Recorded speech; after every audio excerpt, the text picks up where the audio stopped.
Should I call her, Marie? No, we connected earlier. She has Okay. all the links that Got she it. needs. So, Great.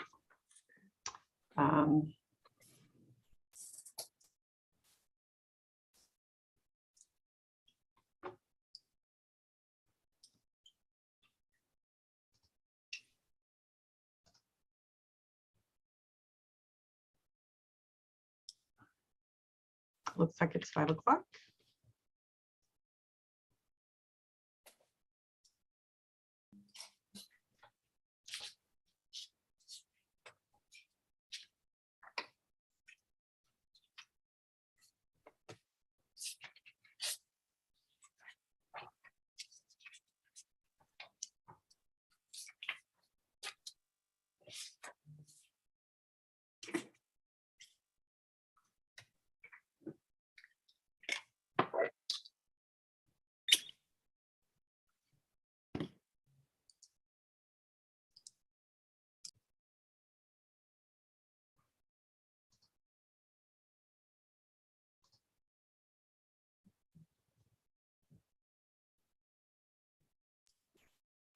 Okay, if we're ready, we'll get started. It is 5 o'clock, and welcome to the Danville Town Council meeting of March 1st, 2022.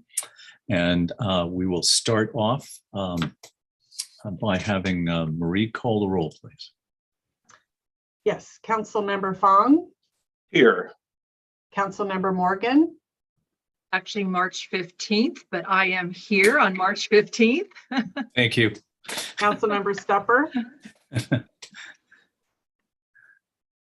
I see Councilmember Stepper is present. Vice Mayor And Storr, I'm here.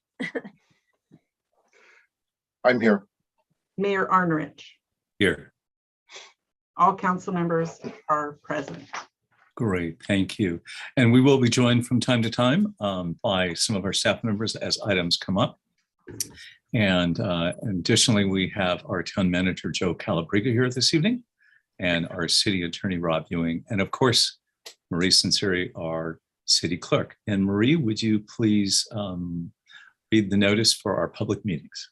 Yes, the meeting is being held by teleconference only on Zoom, and a recording of this meeting, as well as any written public comments, will be made available on the town website. And I'll note that the town did not receive any written public comments on any of the items on the agenda this evening. All of Danville's meeting agendas have information on how to participate in the public meetings. To provide public comments, you can use the raise hand feature. And when the mayor opens up the item to public comment, raise your hand at that time. Your name will be announced and your audio will be enabled. And you're asked to state your name for the record and limit your comments to 3 minutes. Thank you. Marie, thank you very much for that. And this will take us to the next item under our agenda, which is item number 2, and this is the Pledge of Allegiance. And we're very honored tonight to have our Police Chief, Alan Shields, who is going to be giving us a great update later in our program and will lead us in the pledge. Chief? Mayor, thank you very much.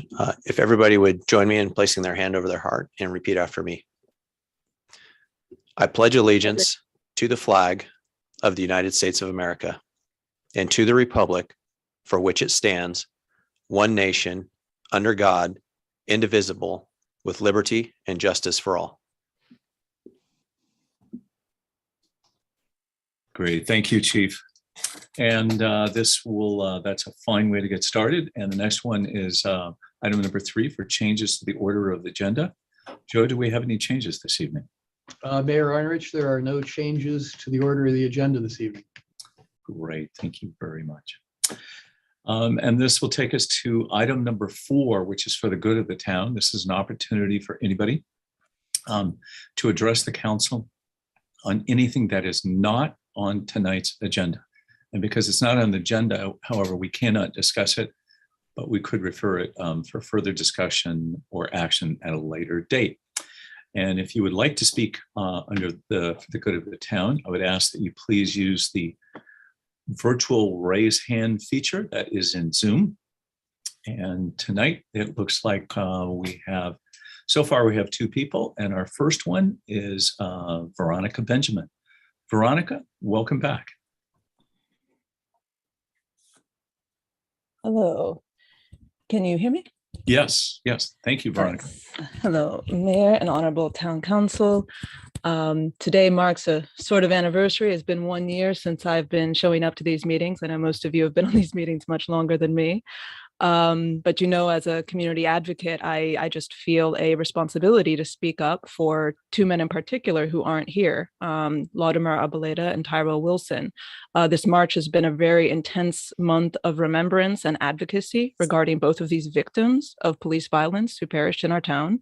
Over this past year, I've been a little disappointed that the town hasn't been slightly more helpful in kind of publicly processing this trauma or helping us to establish memorials instead of telling us to kind of get in line and, wait in this line to maybe have a plaque at the Rose, around a rose bush in Osage Park. I feel like these men suffered very public deaths or executions. And I think that their remembrance and acknowledgement also needs to be public. And I wish that the town would step up and work with us in remembering these two men. On a much more serious note, following the sentencing that happened on March 4th, many of us were just in utter shock and disbelief at the sheriff's audacity to come out and declare March 4th a sad day because one of his officers was held accountable. That is not a sad day. That is a day of the system finally approaching the equity that it originally promised all of us as Americans. No one is above the law. It is just very actually disturbing that the sheriff so boldly believes he is above the law and that all of his deputies are beyond any sort of censor. It's not that the DA was somehow hunting for, someone to make a victim of. No, 12 of our peers looked at Andrew Hall's actions when he put 9 bullets into Latimer Arboleta's body and said that is not police work. That is not protecting and serving. That is criminal. That is felony assault. And he's going to serve time for that felony assault. So it also disturbs me that many members of the town council, regarding the DA, who you're very ready to criticize, many of you have come out in support of her opponent. Yet when we come to the sheriff, who's fully culpable and really has blood on his hands for the death of Tyrell Wilson, he could have disciplined Hall. He could have found Hall's actions in violation of policy, as the judge did find Hall in violation of several of the Cocoa Sheriff's own policies. So you've come in support of the DA's opponent, but you have publicly endorsed the sheriff. So I'm definitely calling on the town council now to reconsider their public endorsement of Sheriff David Livingston in light of his recent remarks and the threat to public safety.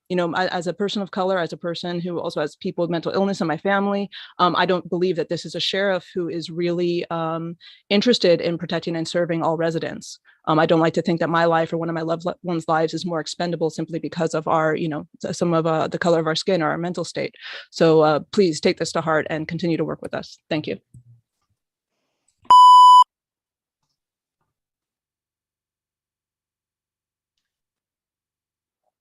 Mayor, you're on mute.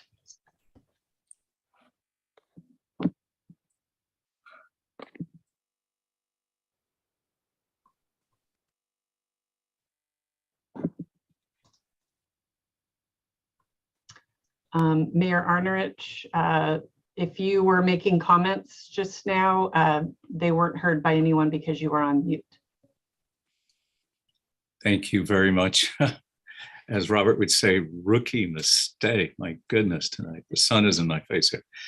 I was just saying my comment was, and I appreciate the personal comments, Veronica, you've shared, but I also would say, since the people we were directing to, some of those people were not sitting here nor part of our meetings or under our jurisdictions, I would really hope that you direct those directly to them so that they have the opportunity to fairly respond.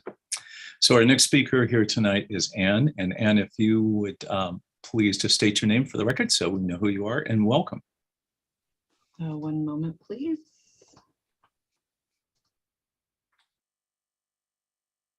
Hi.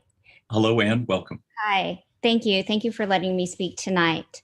Contra Costa Animal Services has drafted a city-county animal services agreement, which has been sent to the 18 cities for review.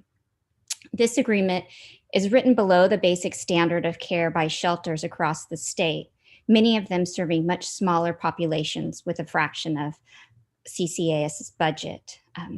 We are requesting the 18 cities to increase the funding for CCAS However, along with this additional funding, we feel a well-written, humane city-county agreement is required, outlining services and services they've since removed. In September of 2020, the director informed all of the 18 cities that Contra Costa Animal Services will remove certain services. One of those was the amount of officers, field officers, decreased from 16 to 10. They reduced their operating hours. They reduced their on-call coverage. They reduced deceased animals, picking them up from private property. All wildlife calls were referred to the California Department of Fish and Wildlife, which they are unable to attend to calls because they only have 4 staff for 4 different counties. They eliminated the transfer of injured wildlife to Lindsay Wildlife Hospital. This agreement increases the amount paid from our tax dollars while causing increased suffering for the animals and the wildlife, and it puts the citizens' health and safety at risk. I'm asking you to please consider reviewing this agreement and consider taking the different cities' input into consideration, along with the rescues that are picking up for the services that are not being currently done by Contra Costa Animal Services. We feel that they do need additional funding, but having a very sparse agreement that's been handed out to the city is not a fair agreement. We feel that this agreement should be taken a look at and consider creating a committee on how this agreement could be revised and consider other animal services agencies on a fair draft agreement. Thank you for your time. Great. And would you mind just stating your full name? And you mentioned we several times. Do you happen to represent an organization so we can acknowledge that? We are a committee. My name is Ann Ling. We are a committee of concerned citizens. Okay, great. All right. Thank you, Ann, for sharing your comments. We appreciate that. Thank you. Our next speaker is Gigi Crowder. Gigi, welcome. Thank you. Gigi Crowder, I'm the Executive Director of NAMI here in Contra Costa County. And I want to first start by saying that I'm looking forward to building a great relationship with Danville.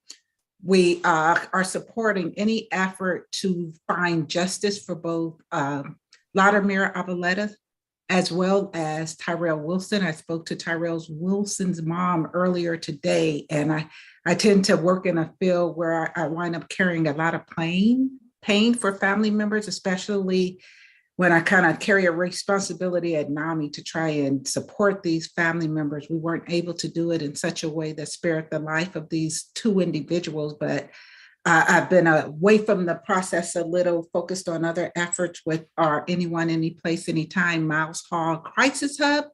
And so now I've had the opportunity to redirect some of my attention to where we also need to make sure individuals who live in this county who are impacted by mental health challenges have an opportunity to partner with the jurisdiction, the city, to ensure that everyone has a sense of safety. I appreciate all the work Veronica Benjamin has done to bring light to opportunities for us to partner together. I'm hoping that I can be a part of that team. I think that at this point now in Walnut Creek, after Miles Hall was killed, we've started working toward a collaborative effort to ensure that his name is always lifted up. I mean, I guess you guys already know that we're going to have a county program named after Miles.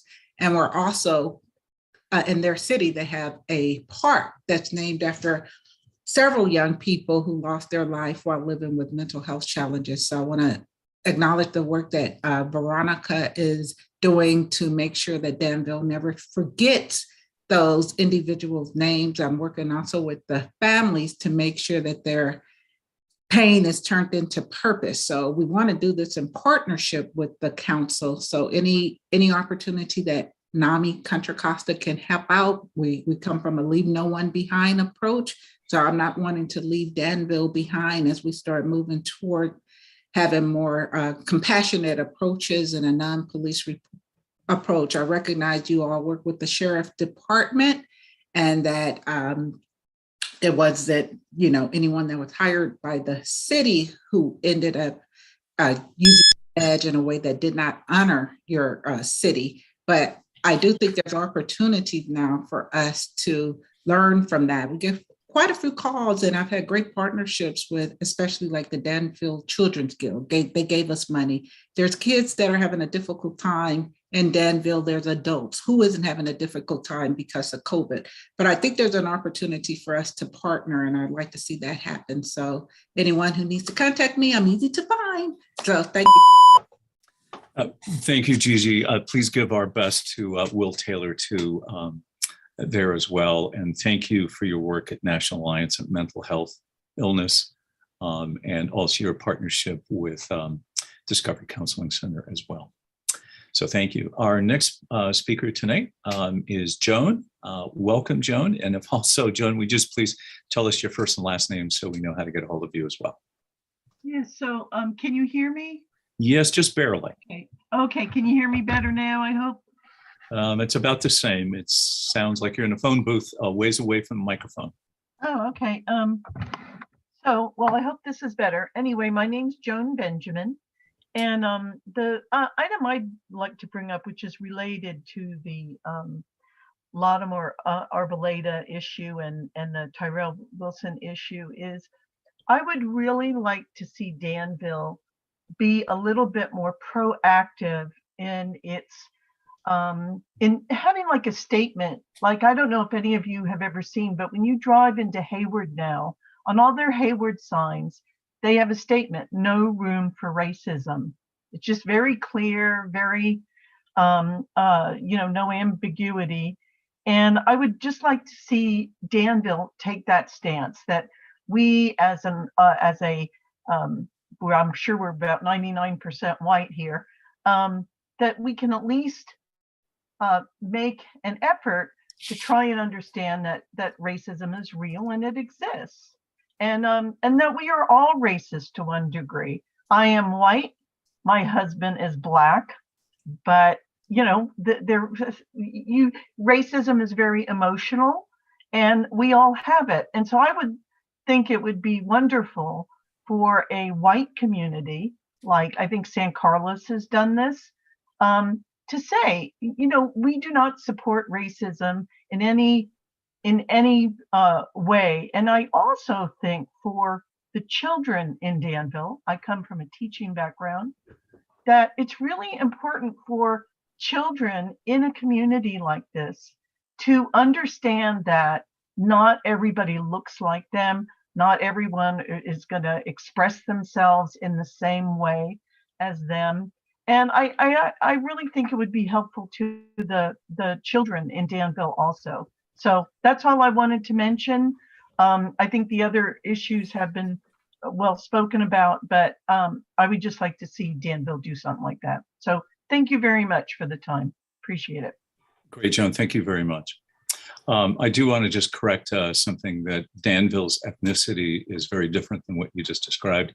It's 68% Caucasian, 15% Asian, and 9% Hispanic, and the other groups go down. So Danville has changed a lot in the past 22 years, as the whole San Ramon Valley and our school district is 47% Asian now. And this will take us now to Annie Wright. Annie, welcome. And we'll get you turned on your speaker here, and you may present.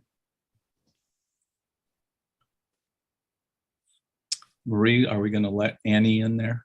We are. Okay, thank you.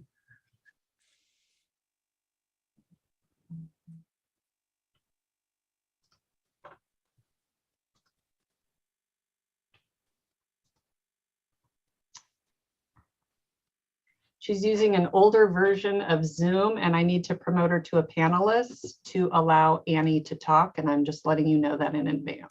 Okay, great. No, thank you for that.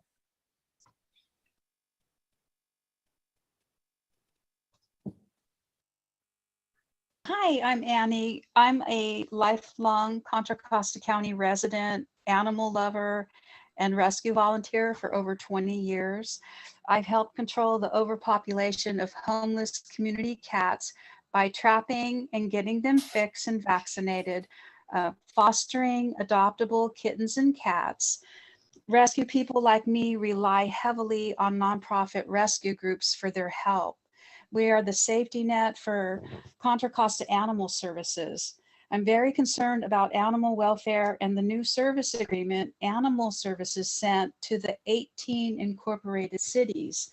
The scope doesn't outline vital services, leaving cities vulnerable and responsible for services. The shelter has reduced many community-based programs such as low-cost spay and neuter, vaccinations, and free TNR, which is the trap neuter release program. The wait lists are very long and the number of appointments is minimal. And a lot of this occurred before COVID. And many of these programs were actually closed down, like the low-cost spay and neuter. That's why these lists are so long now. Some of them are 3 months. Some of them are 2 days for the, 60 days for the TNR clinic. So this agreement really should be negotiated with the cities. We are tax-paying citizens. We want to help our pets and communities. And also another concern is the wildlife. Those services have been discontinued, with picking up the injured animals. And that was in 2020. So that means animals that are hit by a car or maybe injured by another animal, they laying on the side of the road, which means they suffer. They can also cause accidents. There's a distemper going around now in wildlife and a warning for, people to not even touch them. So this is just very concerning. This is just so needless for any animal to have to be, suffering for the lack of services. So I'm asking you to please help, with bringing back our vital services that our communities need. And there's a lot of communities that are very underserved. They're poor communities and they don't have accessibility either to maybe what some people that can afford veterinarian, private vets. They're now charging between $400 and $800 for a spay or neuter. So I just ask you to please help us so we can help our animals. Thank you for listening. Great, Katie. Annie, thank you so much for your comments. Thank you. And also, I just want to thank both Annie, you and your colleague. This is the first time I can remember actually having any public comment on our contract, and it's timely as there is a new contract before the county. So thank you for that. Our next speaker is Katie Mahan. Katie, welcome. And we'll bring you in here. Hi, Katie. Hey there, can you hear me? Yes, we can, Katie, and welcome. Good evening. Thank you very much. I feel like I have a lot of things I want to say and none of them are prepared. So I'm just going to speak really quickly. I just want to acknowledge that last week was the 1-year anniversary of the murder of Tyrell Wilson by a man who wore the badge of a Danville police officer. And last week also should have been Tyrell's 34th birthday. We spent time with his father and with his aunt and his uncle and witnessed their pain over this tragic thing that happened in their family, and just their frustration at what little has kind of transpired in this year in the town, in the county, in the community. Mayor, I know that we emailed this last week about some events that we were having. I was really disappointed to not see any members of the town council at either the vigil in Martinez or, at the park and ride on Friday. I don't think this is a political issue. A man was killed in our community, and I think that the leadership of our community should be very vocal in their sorrow over this. And I understand that there is an ongoing trial, or there will hopefully be an ongoing trial if the sheriff finishes his inquest. But I think that it would do a lot to be there and to, shake the hand of the father of Tyrell, and to bear witness to his pain, and to, I know that you guys don't want anybody killed in your streets. I know that. I know you're good people, and I know you don't want anyone killed in your streets. I think it changes how you fight that fight when you see the pain in those family members' eyes. So I do just continue to invite you to engage with the efforts that are being made in an effort to honor Tyrell's life and an effort to honor Latimer's life as well. I know statements are made, pretty benign statements have been made. I just encourage you to step as far out of the political role as you can, and remember that you guys are people and parents and aunties and uncles, and I don't know. Like I said, I have a lot to say, and not very well put together, but I just want to acknowledge this week in Danville's unfortunate history, and just remind everybody of things that we can and should be doing. So thank you for your time.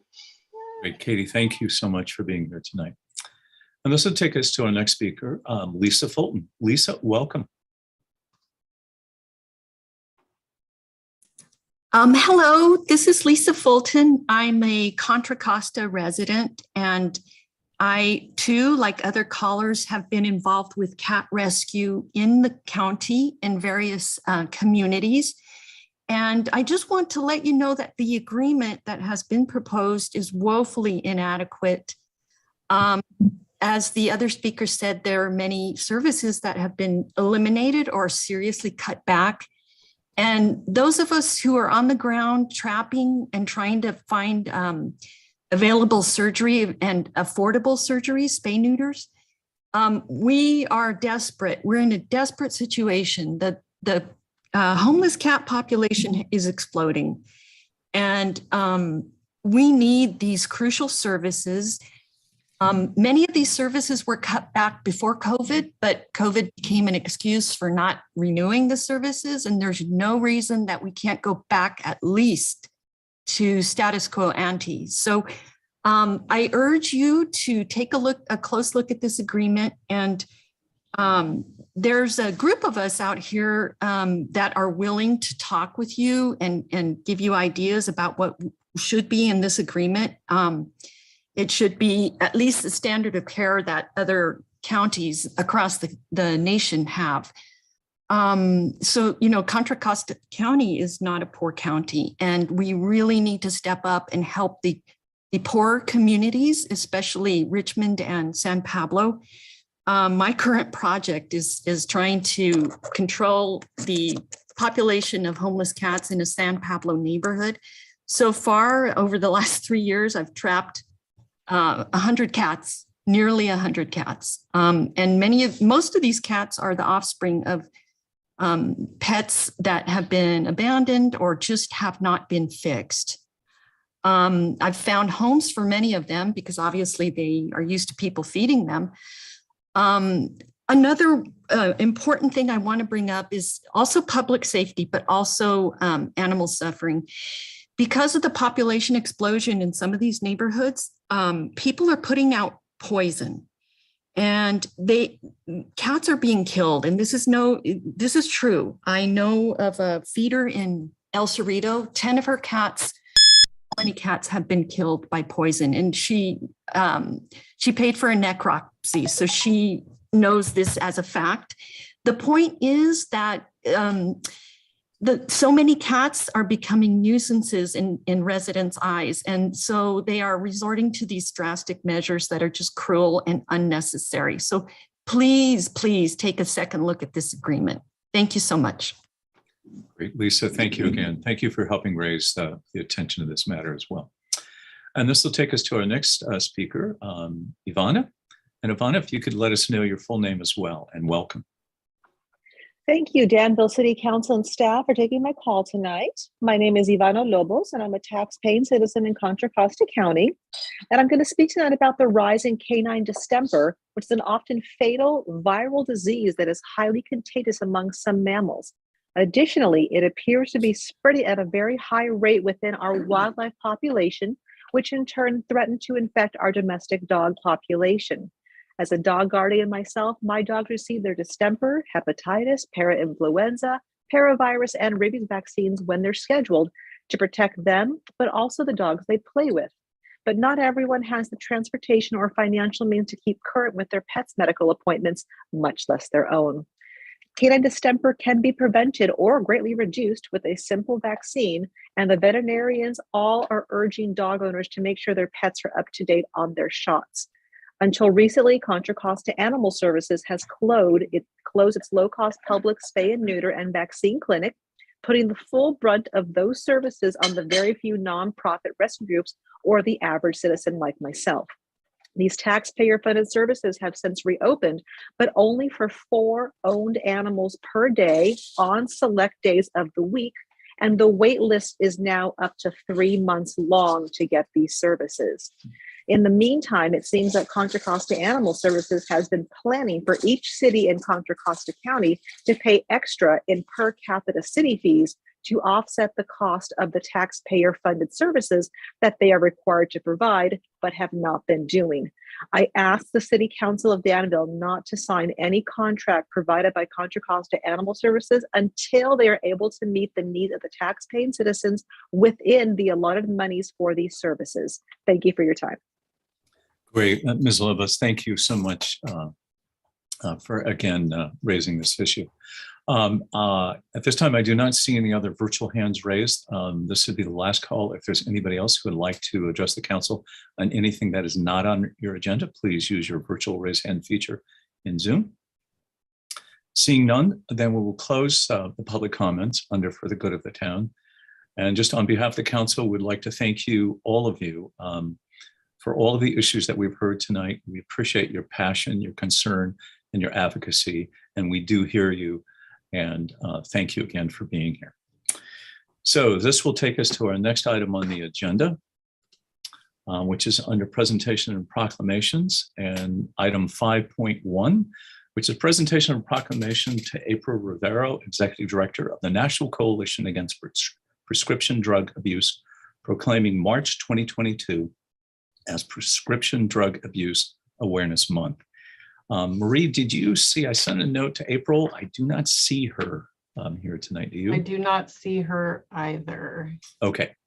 Well, I'm going to go ahead and read this because this is an important one and the council would like to support this statement. As you know, it's so sad, over the past 8 years, on a per year basis, there are more people have died from drug overdoses from prescription drugs than the entire Vietnam War, which lasted more than 10 years. There were over 60,000 as an average over each of the 8 years, getting close to over 600,000.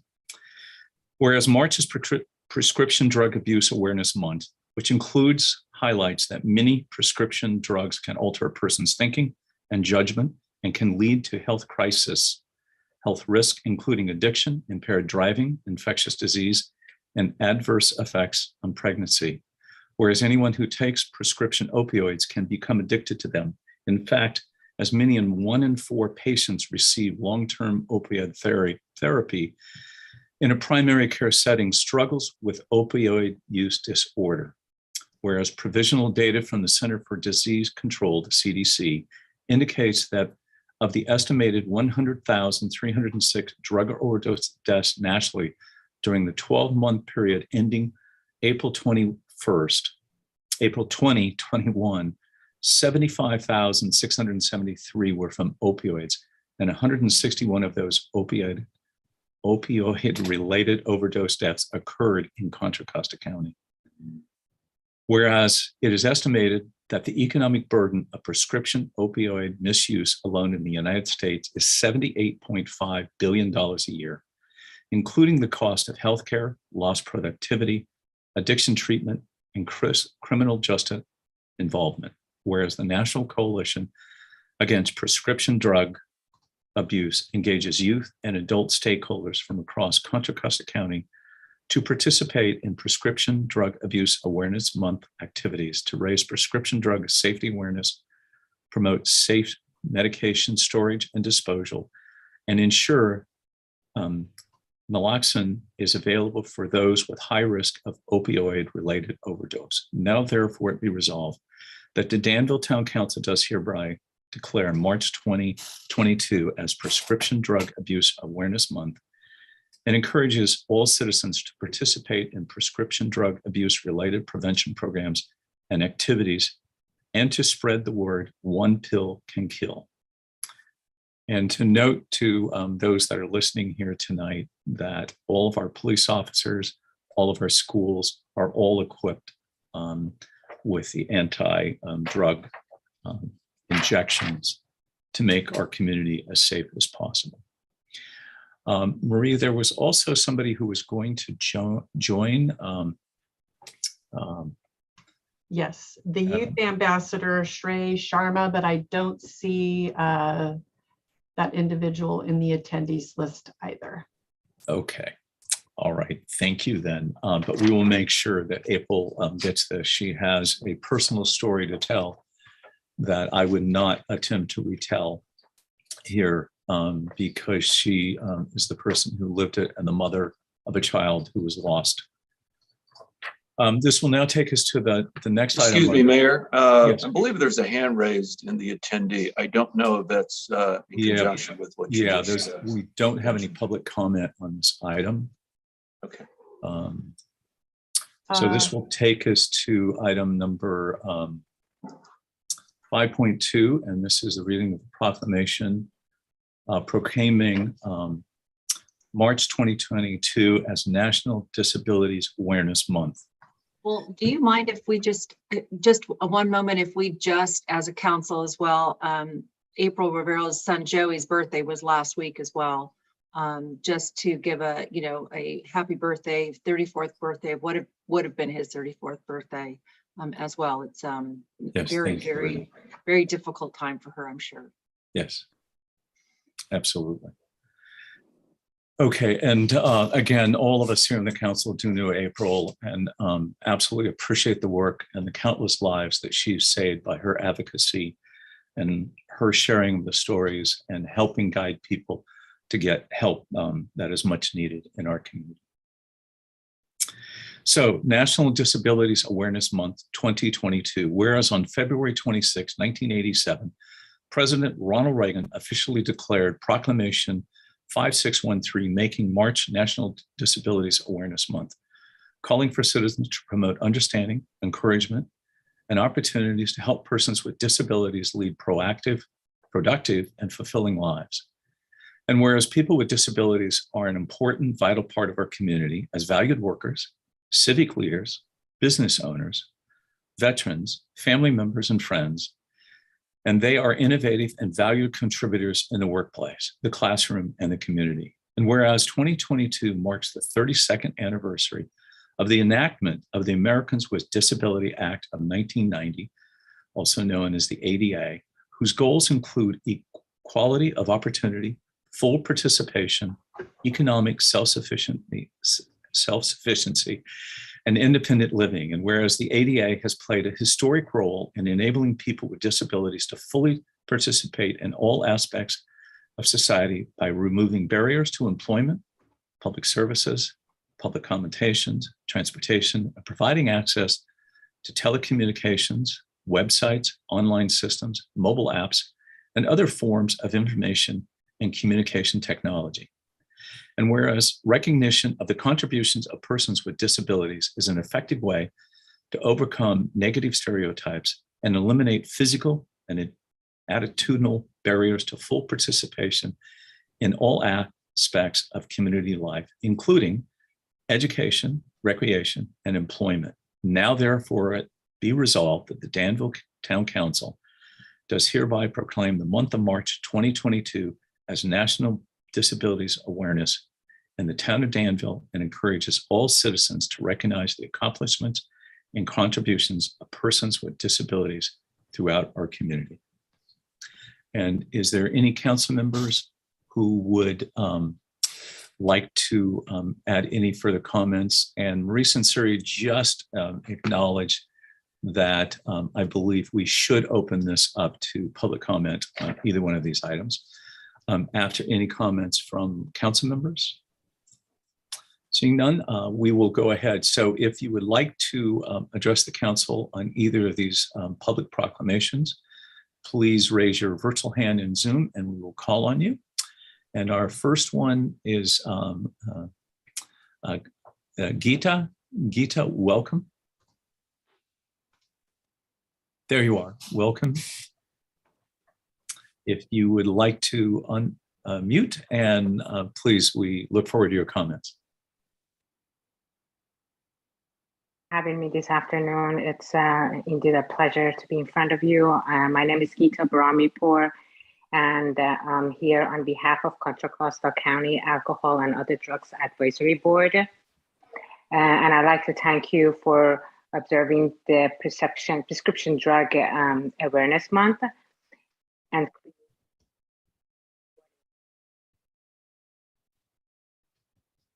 Geeta, I think we lost you there. Maybe if you turn your video off and just leave your audio on, maybe we can hear you.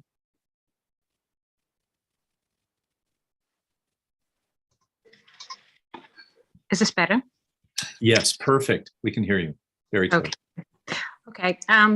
My name is Geeta Baramipur, and I'm here on behalf of Contra Costa Alcohol and Other Drugs Advisory Board. And I'd like to thank you for observing the Prescription Drug Abuse Awareness Month and creating awareness what is addiction and your continued support for addiction recovery. Thank you so much. Great. Thank you for being here, and we appreciate your comments. And thank you for your patience that we can get you connected here. Is there anybody else who would like to address the council under these two proclamations? If so, please raise your virtual hand. Marie, I do not see any others. Do you? No.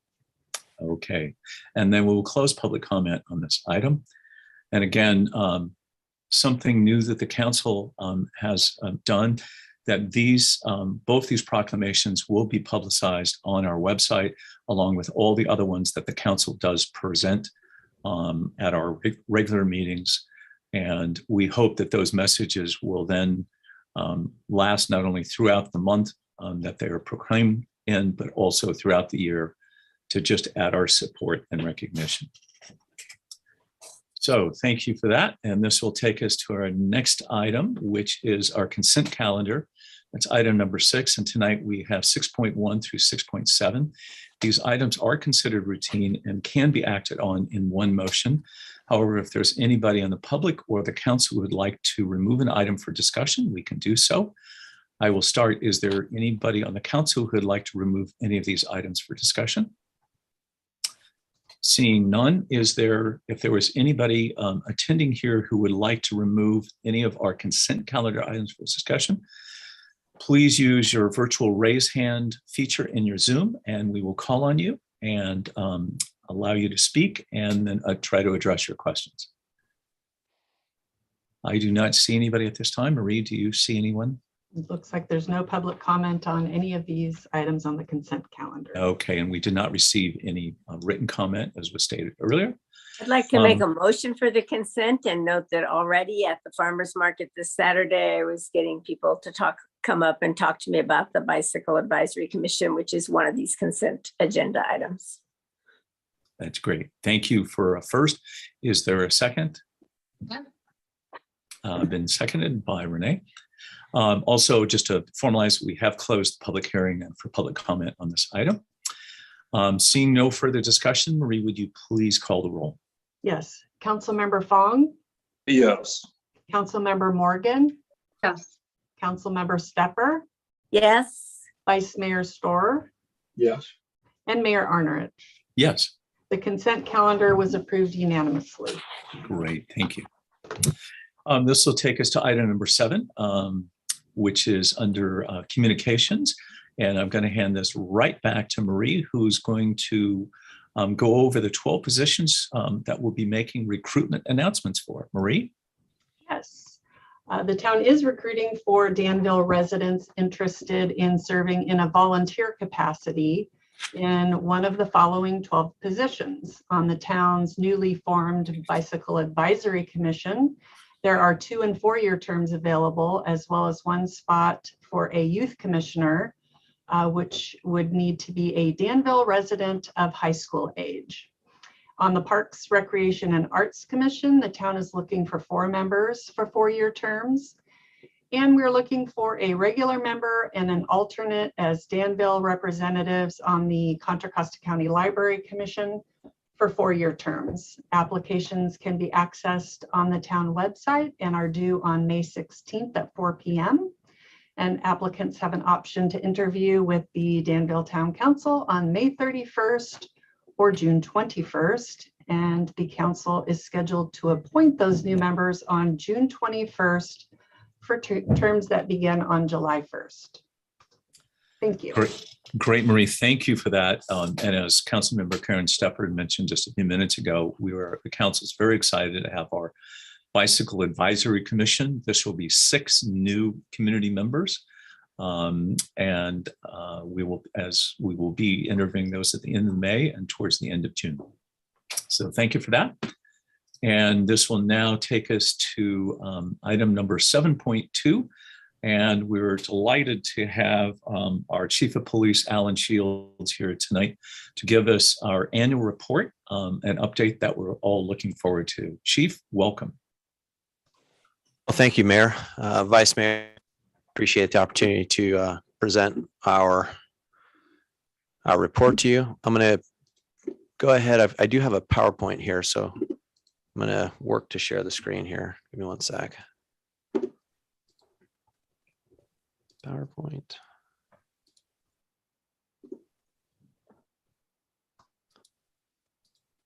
Okay, Maria, is that in full screen?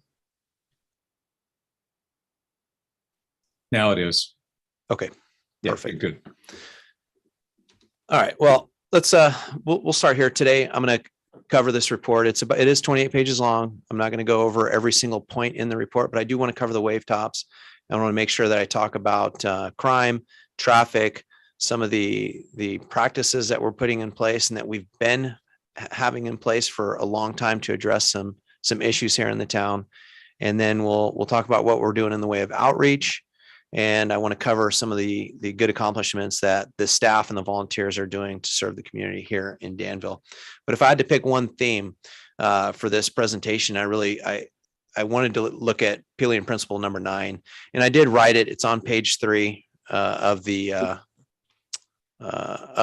annual report. It's in the letter, and I just want to cover 2 points that are in that letter. And the first one is Pelion Principle number 9, and I'll read it verbatim. To recognize always that the test of police efficiency is the absence of crime and disorder, and not the visible evidence of police action in dealing with them. This principle is nearly 200 years old. It came from the Metropolitan Police Act of 1829. It is often believed that the Metropolitan Police Act is the foundation of modern day law enforcement. And as we go through this annual report, you'll see that the absence of crime and disorder really rings true here in the town. And this is really the big kudos to really the community and to all of you as the mayor, vice mayor, and council members. Let's take one example, and I did highlight this in the letter from me to all of you. And this is our burglary rate. And you've heard me talk about this year over year, because this was something that we saw take a steep rise. In 2015, we were at 119 burglaries. And what we define as a burglary, and when I say we, really it's the FBI with their uniform crime report, is a commercial or residential burglary. So this isn't someone breaking into a car. This is someone breaking into a home or a business. It's essentially any structure with a few walls and a door. And so when they break into that with the intent to steal or commit a felony, that's what we count. In 2015, we had 119. Through coordinated efforts with the community and frankly, an investment on all of your parts, Mayor, Town Council, on technology upgrades, such as the automated license plate camera system, I can say we've driven that down as a community down to 26. That's a 78% reduction in burglaries. That's a huge number. And that's something I think as a community we can all be proud of. That isn't something that a police department accomplishes in a vacuum. We've got great members at the Danville Police Department that are really working hard to serve the community. But that is that stat and that number is very reflective of the efforts of the community. Next, let's just cover the calls of service. You can see over that same period of time, we've seen a steep reduction in calls for service. Our calls for service are typically split into two categories. One is when someone calls us and says, hey, I need some help, or I need some questions answered. And that's a traditional call for service. Another one is a self-initiated activity on an officer's part. And typically you'll see that in the form of like a traffic stop and or some other form of citizen contact. And you can see we've cut that in over a half. And I know some of that is due to the pandemic and the slowing of traffic and the responses to crimes in town, but that is still a very impactful number. And what that does is that frees up the officers to dedicate a greater amount of their discretionary time to do follow-up on cases. And I think that is one of the reasons we're able to solve a lot of the crimes. And I'll touch on that later in the investigations block. Let's look at crime generally throughout the town over a 30-year period. So if we're looking at the last 30 years, and these are Part 1 crimes, and I'll remind you that a Part 1 crime is a homicide, rape, robbery, or a felony assault. That's an assault where it's not simply pushing someone. It's not maybe a punch in the arm, but this is something where maybe you need stitches, the person's unconscious. It's an aggravated assault. It also includes all thefts. So that is the stealing of the candy bar up to the $80,000 piece of equipment from the back of a pickup truck. It also includes the theft from vehicles, and then burglaries and arsons. Now let's look at these numbers. If you look back in 95, we were at 829. In 2004, we're 804 total reports. Now these are the crimes that are actually reported to law enforcement. Look at the last 2 years. Those are the only 2 years we've ever seen that number below 300. And 2020, we saw 263, and then a slight uptick for last year at 280. Those are incredible numbers, absolutely incredible numbers. So if we're looking at just property crime, and this is the one that usually will give us the biggest indicator, because frankly, violent crime is so low. You can see that over the last few years, we've been below 300 there, but really low in the low 200s for 20 and 21. For the property crime throughout the year, I broke it down by months so you could actually see the bulk of our property crime is actually our thefts. You can see that skinny little amount of burglaries in orange, and then the silver there is our stolen vehicles. And you can see there were actually a couple of months where there were no burglaries. So no homes were broken into and no buildings were broken into, and that's February and July. And if you talk to other law enforcement officers in cities our size and towns our size, that's an incredible thing. To go a whole month and not have a burglary is absolutely incredible. And again, the thanks, the kudos go to all of you and to the residents in town.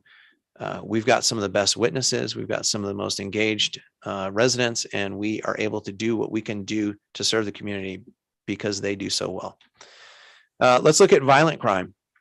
You can see that over the last 10 years, violent crime it's remained pretty steady in the teens and the 20s. And that again is our homicide, rape, robbery, and assault. Looking at the month by month totals, very, very low. If you look, May, June, July, and September. So a third of the year, we saw no violent crimes in town. And then in the rest of them, it was all single digit numbers. So that is an incredible accomplishment for the town. And again, belongs on the shoulders of the residents and visitors that come into town. All right, moving over to traffic collisions. If you flip your guide over to page 12, traffic collisions have been on a steady decline over the years. And this one, honestly, I'll put square on the shoulders of Andy Dillard, our transportation manager. If you've ever been in this building or in this office and seen how hard he works out in the field to reduce collisions by making sure our roads are designed well, then you'll know that this graph is no surprise. Not only are our traffic accidents going down, but our citation rate is dropping as well. And what that's telling us is that our roadways are designed so well and our drivers in town are driving so well for the most part. I hear the complaints where we get some people that are speeding in town. So I do hear those. So I'm not saying we're not absent poor drivers. But if we've got roads that are designed well and we've got drivers that are doing what they should, then it's going to take fewer enforcement actions on our part for traffic, and we can divert those resources towards solving other crimes. So this is a very good chart. And as a community, we should be very proud of what we're doing together. And if we look, let me go back one slide. So the difference between these two lines, the blue line, that is the total number. So if someone calls in and says, I've been in an accident and it's a fender bender, and they exchange information and we don't actually write the report, we still count it.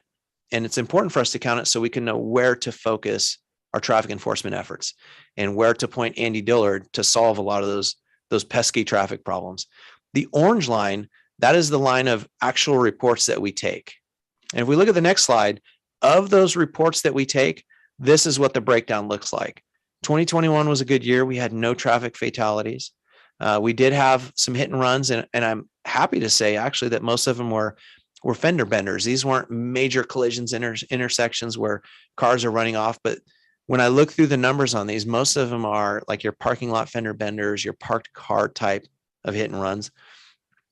We're still having a consistent number of injury collisions, and we are working on that. And then the rest of them are either disputed or significant property damage that we take reports on. Okay, page 14. So if we're talking about diverting our efforts and putting them towards something, I think these statistics will show you how well your town is doing, how well you have done to support both your town and your police department, and how well your detectives and patrol officers are doing. Look at these closure rates, and I'll define what that is. A case closure rate is when a case is solved. It means that we've either arrested someone or through exceptional means, we've been able to close that case. What I did was I put the 2020 national average, and I was able to get those online there. And in the actual report, I do list the source. But for 2020, I want you to take note of the robbery. So there was 28% case closure rate for the national average. We're at 60%. So 2 out of every 3 we're solving. I also want you to take note of the burglary rate. So we drove that number down to 26 total reports. As a community, and I'm really stressing this is as a community, we're not at the national average of 14, but we're at 38%, which is a little over 1 out of every 3 we're solving. That's fantastic. That's because when we show up to a house, we've got residents saying, I've got a picture of the car that was there. And then we can put that and pair that to the system that you all put in place through town, and we can find out the car and we can do the follow-up there. So those case closure rates are high because we've got an engaged group of citizens and because of the efforts of all of you on the town council. I do want to highlight one case. The 2 pictures that you see up there, they are noted on page 14 in the annual report. That was a case where, and most of us that live in town will probably remember this because it did make some headlines, but there were some purse snatches that were happening on the south end of town at one of our stores. And we were trying very hard to solve these. And in this particular case, we had a very good witness that saw it, was able to describe the car. Our patrol officers then were able to identify the car using the ALPR system that you all put in place.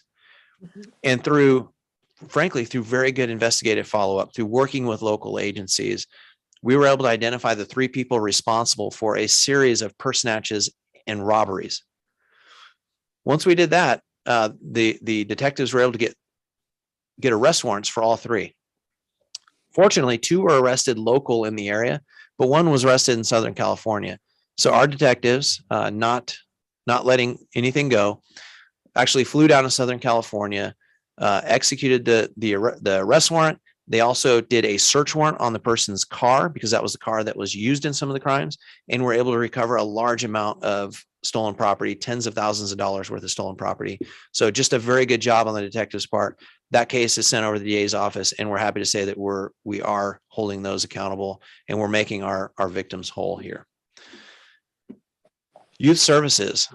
So this is one of our areas that, frankly, over the last couple of years has gotten banged up a little bit. And I'm happy to say that we've got two school resource officers that are very engaged, and they've taken on the task of reintegrating back into the schools as the schools have opened back up.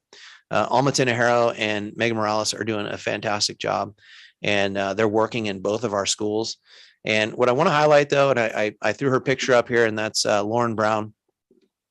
We all know Lauren Brown here in the town, but for those watching that may not know who she is one of the 2 full-time employees here in the town, and she is And I'll just be frank, with a department this size, and we are a small department, Lauren is here and she fills so many of the gaps that frankly, without someone with her expertise, her experience, her training, we wouldn't be able to fill. Lauren is a licensed marriage and family therapist. She's integrated with our youth services team.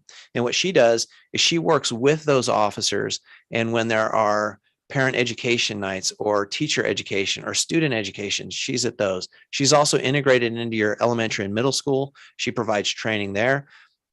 One of the valuable things that she does for us, though, she actually oversees our juvenile diversion program. We have a very good program. You can see on the screen, it was a little underutilized, but we don't actually want to use it, right?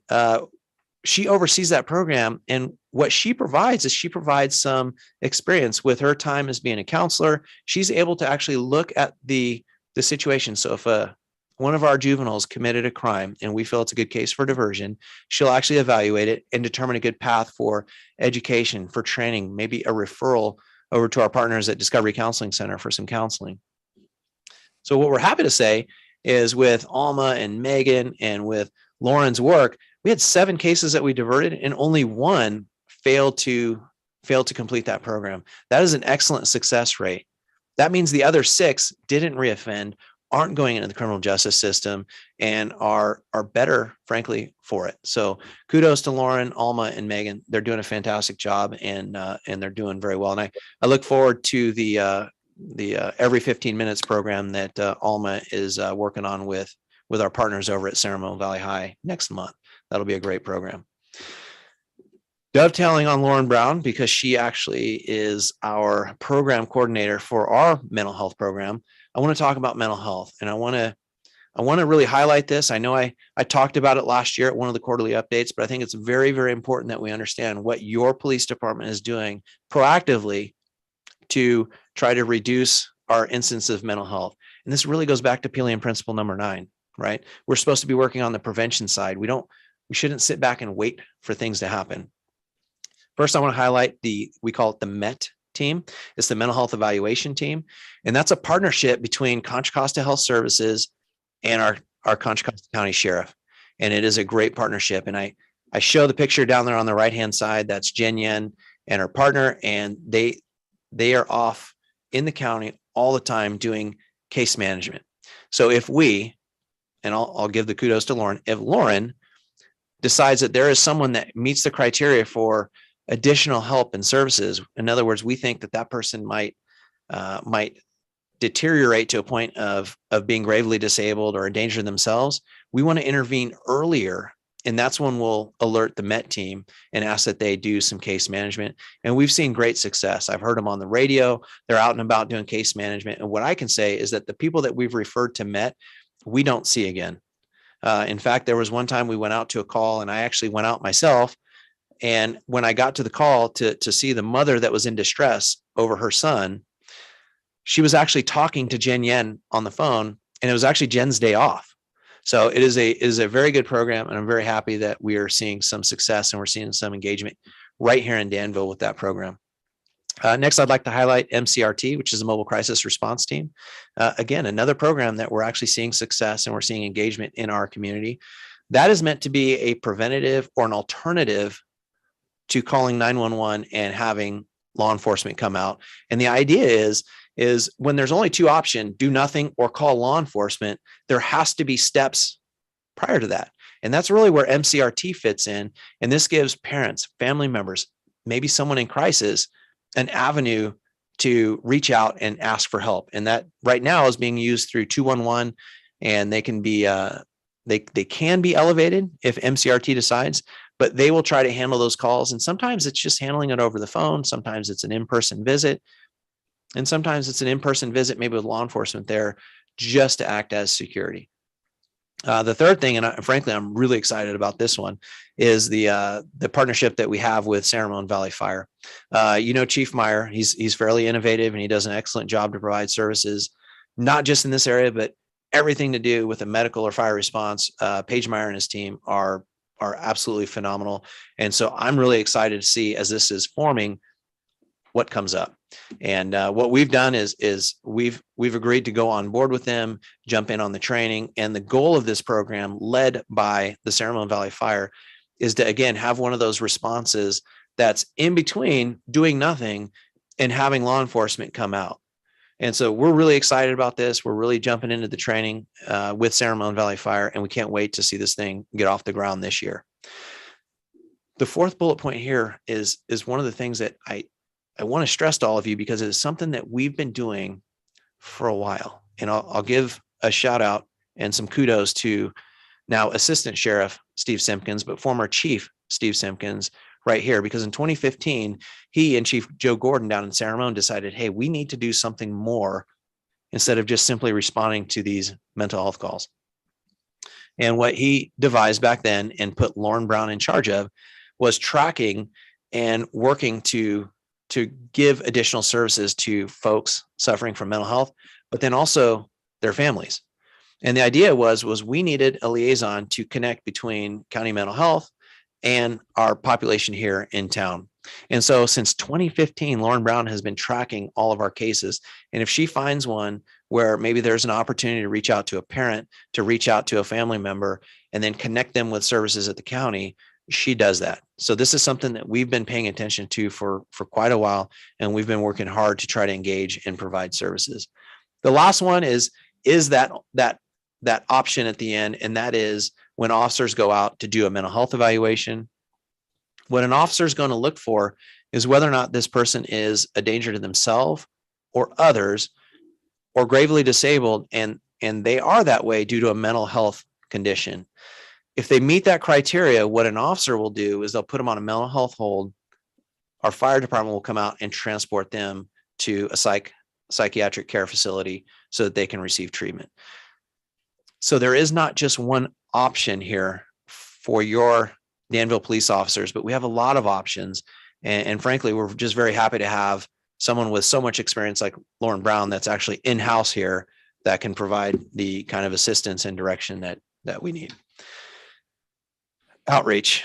The last 2 years, this is something we've been missing. You're probably aware that we have that show we call 10-8, which is where we make ourselves available weekly and live to a group on Facebook and YouTube. We provide crime updates, and we provide maybe some public safety updates, and then we're there to answer any questions the public may have. That was because there were social distancing restrictions and gathering restrictions. And as those restrictions have eased, we're happy to say that we've been able to go back out and into the community and really do the number one thing we can do to support the community, which is stay engaged and stay up on what is going on here in town. So our Coffee with the Cops program is back on. We're getting to 2 to 3 times a month.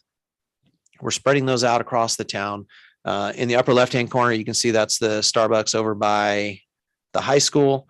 And that's our Lieutenant Ingracia with a young child. In the upper right-hand corner, that is actually our Citizens Academy. And that's from last year. So we did it hybrid, where we would hold the classroom instruction virtual. So we would do that over Zoom, and we'd have 7 of those classes. And then we'd hold one field day where we would take our students out and we'd have them drive the car so they can understand what it's like to train like an officer. We would actually put them through our force options simulator so they could see what it's like to be an officer and to go through the emotional stress of going up and down and how we work through that. And then we brought them out and showed them the helicopter and our air operations squadron. The bottom 2 photos, super cute. That is our national night out. We were so happy to have that back. That is a great event. If you remember from years past, we've had like 18, 19 groups that we would visit throughout town. That's an incredible number.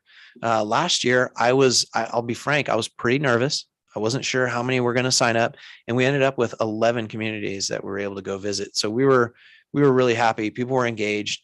And I'll tell you the best thing was when we'd see a little bit of food there, because that seems to get the biggest draw for the community. But it was great to see kids out. It was great to see some adults out and some grandparents, but it was a good time. Recess with the Cops.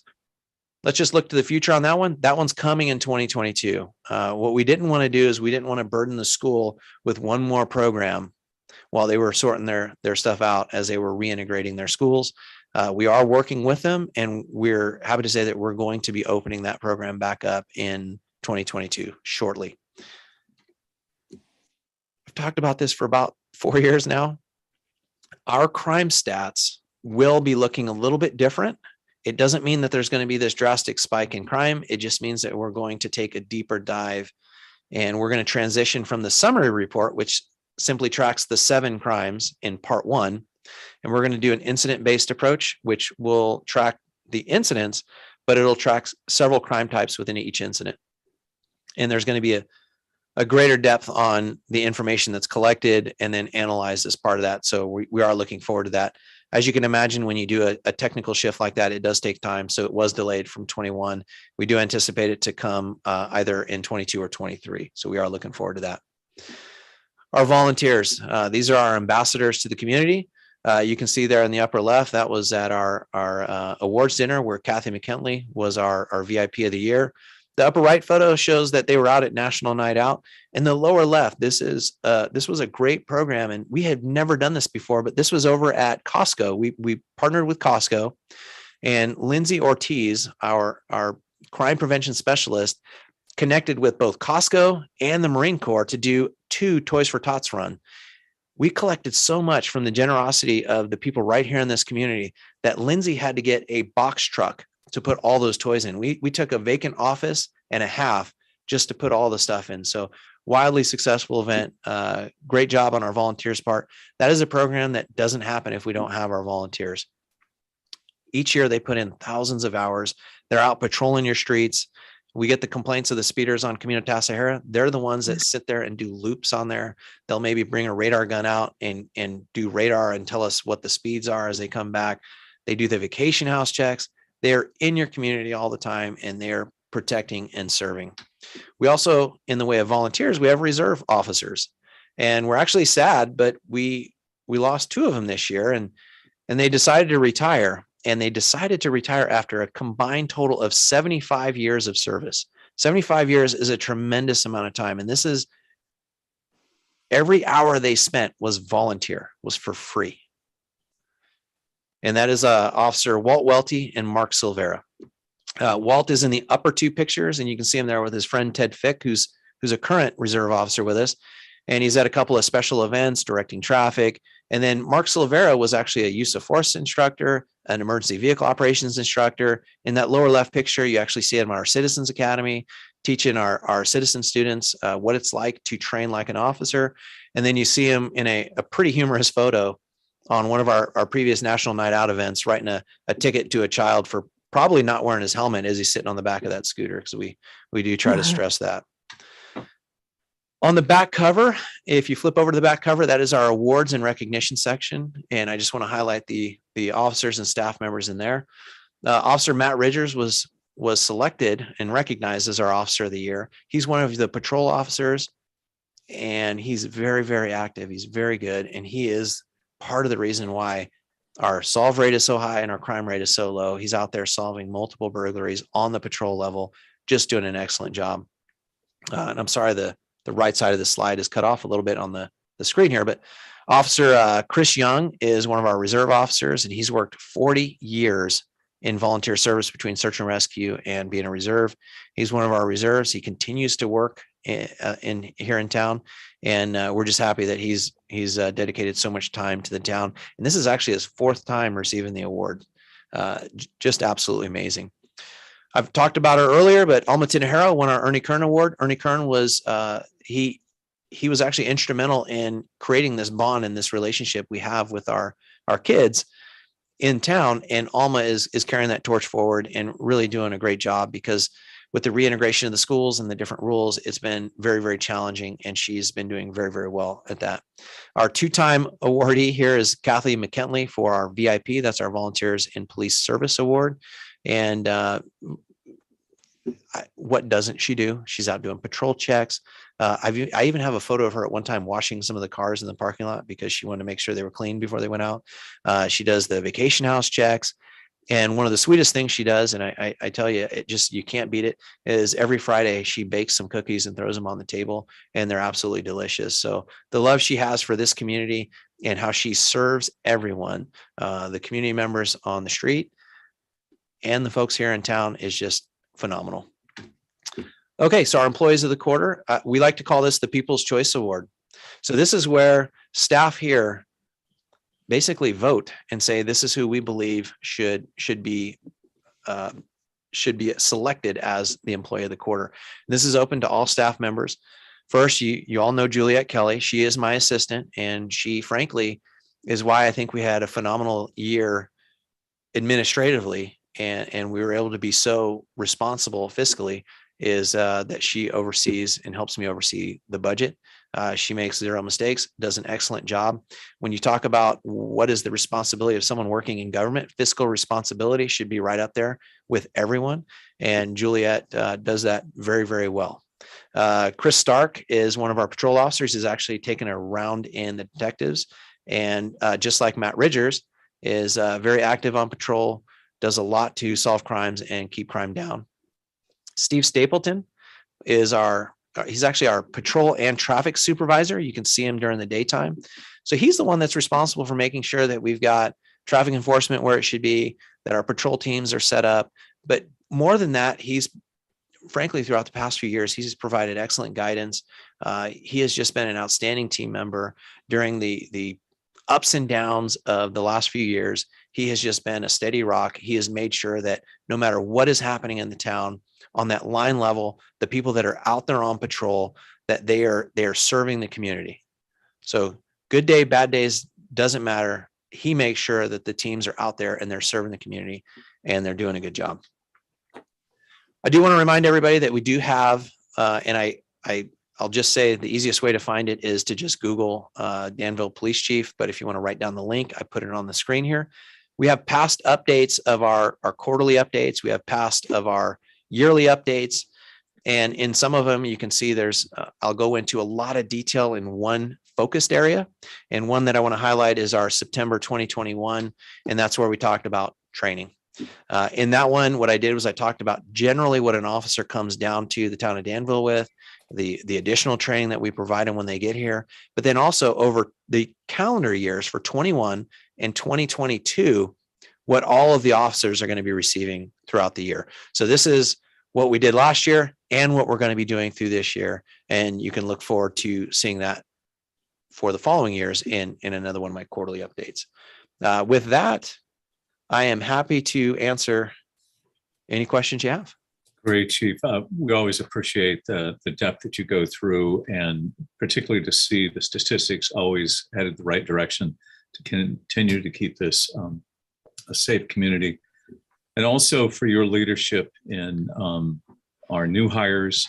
We all got to meet our new officers 2 meetings ago, which reflect a different perspective in diversity, equity, and inclusion. And we appreciate your leadership to promote that, to get people from color and other backgrounds to come work in our community, as well as the partnerships you've created. Many of those mental health partnerships, some have been around for a while, but they have greatly been expanded and enhanced by the efforts, not only with the San Juan Valley Fire Department, but also the Sheriff's Office, the retraining of all of the dispatchers, both the local dispatchers through the fire, San Juan Police, and the county, to be able to identify and help recognize the difference between a mental health crisis call and a criminal act or other type of calls. And that's really a big lift. And the whole goal is obviously to get different outcomes, and appreciate your leadership and everybody involved. So with that, questions, comments from council members? Renee, and then Karen and Robert. Hey, thank you once again. First of all, who besides yourself put this beautiful guide together? That's all me. This is all you. So that's, a lot of people will go and maybe go fishing or go for a drive on the weekend. I do annual reports on my weekends. Oh, wow. Wow. Yeah.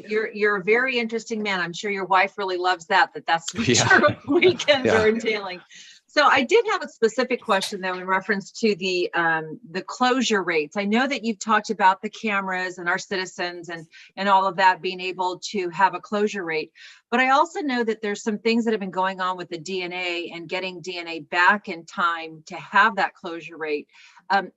Is that something that, you got a smile on your face because it's kind of one of those questions. Is that something that is better now with time, or what would you say? Because I know we don't do it in-house. Well, certainly there have been technology improvements that have really helped out and gone a long way. But I will say, and this is a huge gratitude and shout out to Chief Pam Hofsass over at the Sheriff's Office. She runs the crime lab. They do some pretty incredible and innovative things. We can get turnarounds for DNA if we need to rush it very, very quickly within days. And typically we're getting returns within 3 weeks. So it's not a long time. And we've had cases in the past where it's a catalytic converter and we get DNA back within a few weeks and we're solving and closing that case. Some of the technology we use, I'll admit, it's a blessing and a curse, right? The more leads you get, the more time our detectives and our officers are spending following up. So even as call volumes drop, like I mentioned at the very onset, that just means our officers can devote more time to solving these crimes and making sure that we keep those wishing to do bad out of Danville.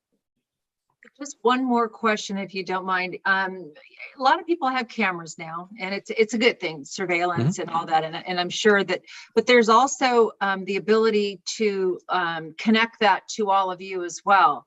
And we've talked about this before, but I just wanted you to kind of put it out there to let people know what system, where, how they should pointing their cameras and all that good stuff.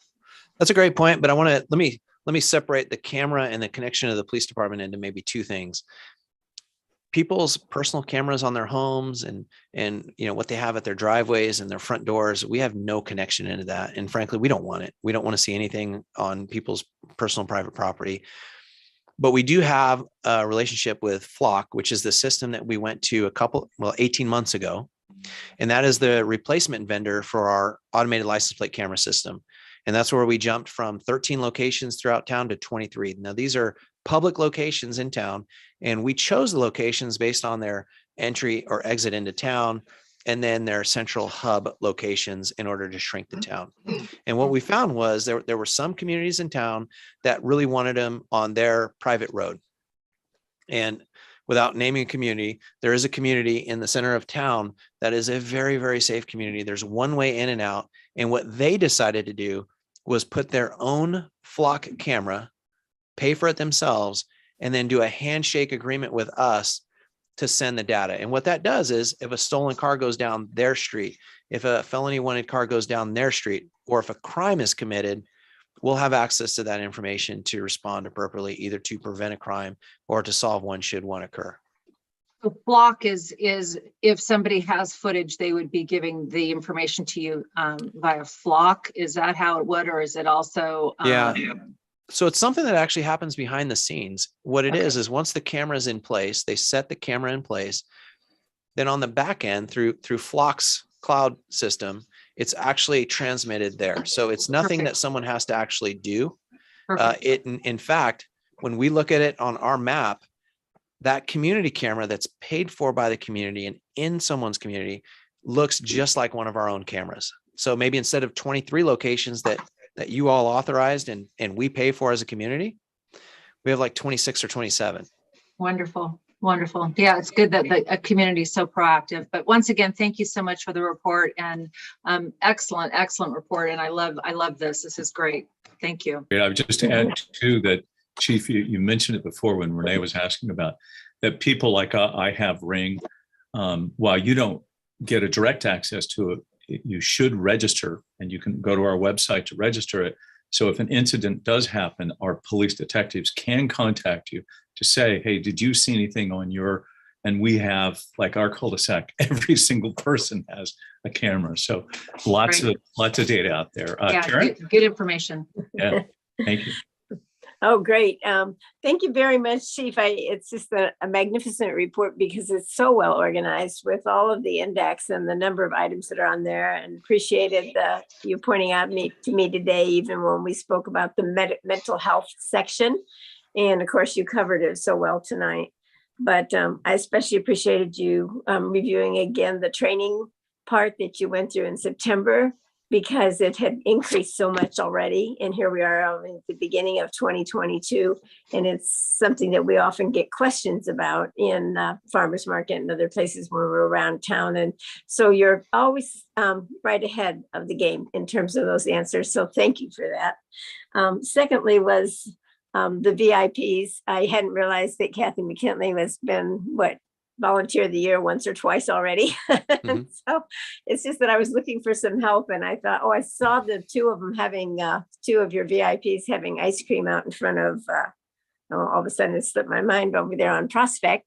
And I said, oh yeah, I'm really working busy for this Child Abuse Prevention Day.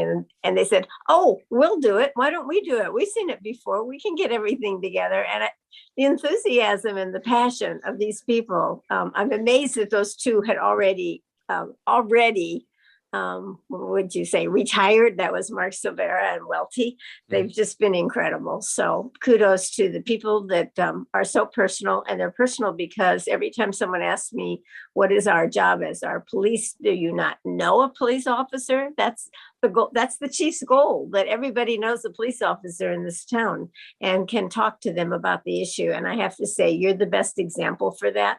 And I know you don't just report on weekends, because I ran into the chief last weekend and he was playing Frisbee with his dog and his son. So I made sure the only thing I said to him was non-business related, but your personal touch with all those programs that you discussed tonight is the reason we are the community and that wants to talk to you and to the entire force. So kudos to the entire force. Thank you. Great. Thanks, Karen. Robert, and then Dave. Great, Mayor. Thank you, Chief. Excellent report. Impressive, actually. Hey, do you have any idea of how many number of arrests that have taken place via our automated license plate readers? It's really hard to track that because we don't have a statistical box that says ALPR used. When we've done them, we've had anywhere from, when we've done surveys over a 4 or 6 month period just to test the efficiency of it, it was somewhere in the neighborhood of like 10 to 20. The problem is that doesn't really state the impact of it. Because a lot of crimes are solved on the back end and those wouldn't be able to be tracked in that same way. So it really is tough. And I think what I do is I really do rely on the daily watch. So for those that don't know, as part of my job, what I have to do is I review all of the reports that come through town, all arrest reports, all crime reports. And in nearly most crime reports, there is an ALPR search that's being done in there. So if it's someone that stole something and there's a vehicle description, that's going to be in there. If there is a hit as the person comes in other words, it's highlighted as a felony vehicle or a stolen vehicle, that's going to be in there. So I see ALPRs integrated into reports, frankly, more than fingerprint dust, more than DNA testing. It is used very, very often. And so I do see it quite a bit, but to put a number on it is very, very hard. Yeah, no, I appreciate that.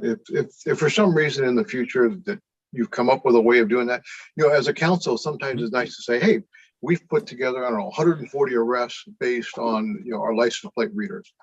But something to, if it happens, great, but I appreciate your answer. You remember me talking about Lauren Brown filling those gaps. Well, she's also very good at doing research. So I think Lauren may have a very good project ahead of her. Thank you. I noticed that, in the spikes in 2015, we're going back a little bit in time here, but, the spikes on the 20-year property crime, and then you have the spike on, let's see, it would be part 1 crimes. That period of time in 2015, and refresh my memory, was that when Proposition 47 came out, or are we before that? It was right during that time, 2014. So that potentially could be the reason. I'll be honest, I usually don't try to pinpoint one thing because trying to determine what increases crime, what decreases crime, we know it's never one thing. What's important for me to know is when there are factors that may push crime one way or another, that we as the law enforcement leadership try to come up with solutions, that we try to adapt our platform, our personnel to meet that potential change. And we do that several times a year, and we certainly do it yearly. And that's where, again, kudos to Chief Simpkins, because that was during his time. He was the one that had the foresight to come up and make that recommendation to all of you as a solution to what we were seeing, which was a rise in crime. And we did that based on just analyzing the individual crimes that we were seeing and coming up with a potential solution that could curb that crime. Yeah, and just an observation. We got a lot of new faces in the police department. Is Steve Stapleton still? Is he a veteran guy now? Yeah. So Steve was. This is going back some years, but he's been here for, well, probably close to a decade, because he came over as a deputy, was a detective, was our officer of the year, promoted to sergeant, came right back. Yeah. And so he kept all that Danville knowledge and rolled right into some pretty responsible and respectable positions. Well, I think Jason also was a deputy and a sergeant, went away, and then came back as your administrative lieutenant as well. Yeah, he was a sergeant here for quite a while. People may not have seen him because he was the one if we go way back on the violent crime section, he was the one that was responsible as violent crime was going up for it going down, because he recognized that it was happening in our downtown area, and he took very affirmative steps to work with the businesses there, work with the people that were visiting to come up with solutions that really tamp that down. So yeah, Jason's a great addition to bring back. Well done. Great. Once again, nicely done. Excellent report. I appreciate it. Thank you. Councilmember Font. Yeah, thank you, Alan.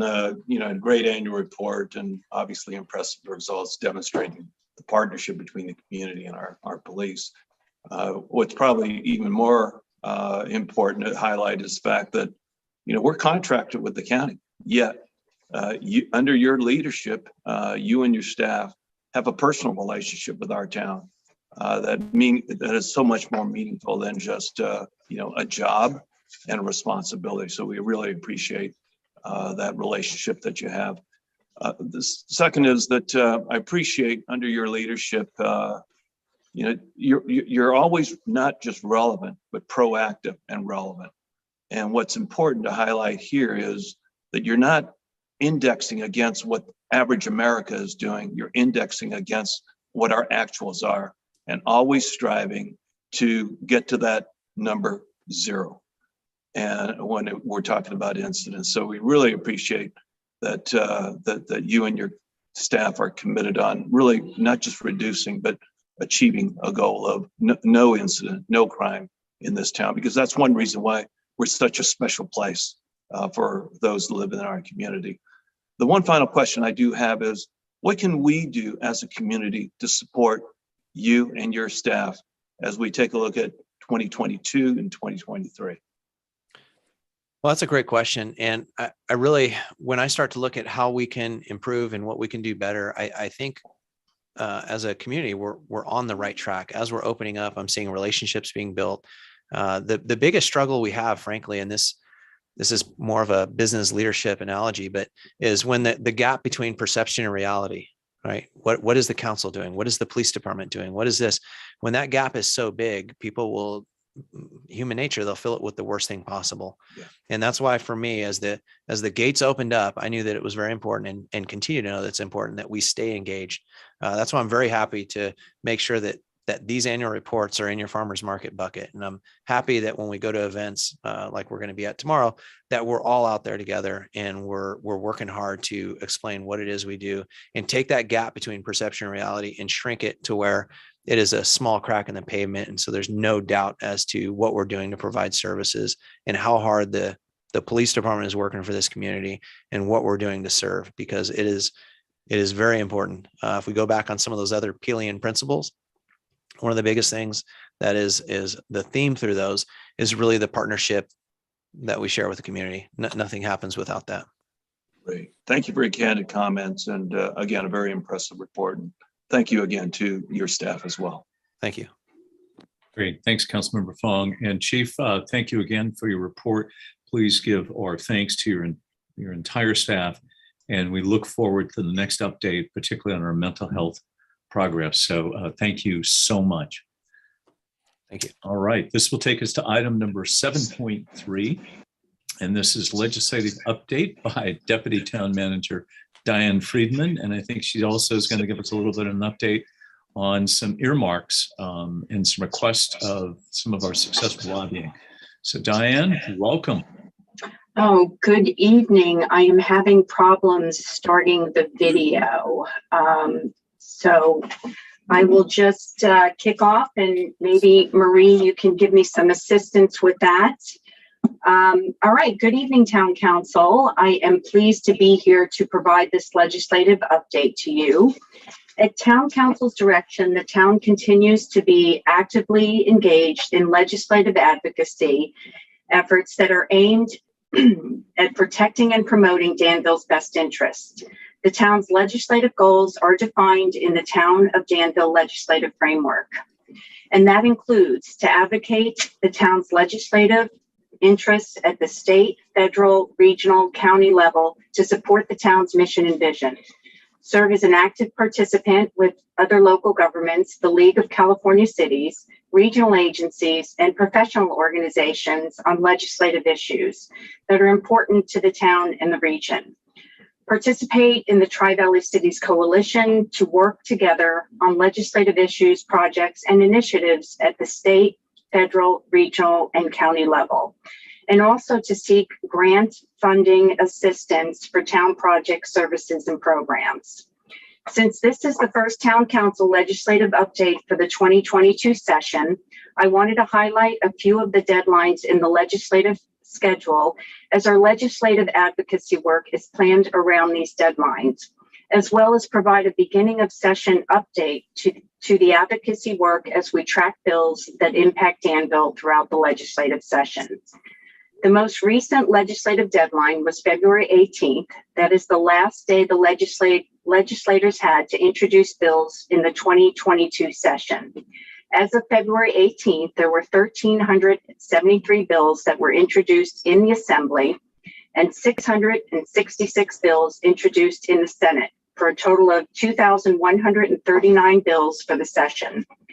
This Friday, March 18th, is the deadline for spot bills and intent bills to be updated with specific bill language. An intent bill is a bill that simply states an intent to act, and a spot bill is a bill that is basically yet to be determined. These types of bills are used as a legislative tool to provide state legislators with more time to craft a bill.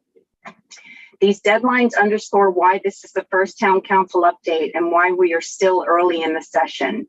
Focus on new bills starts at the end of this month.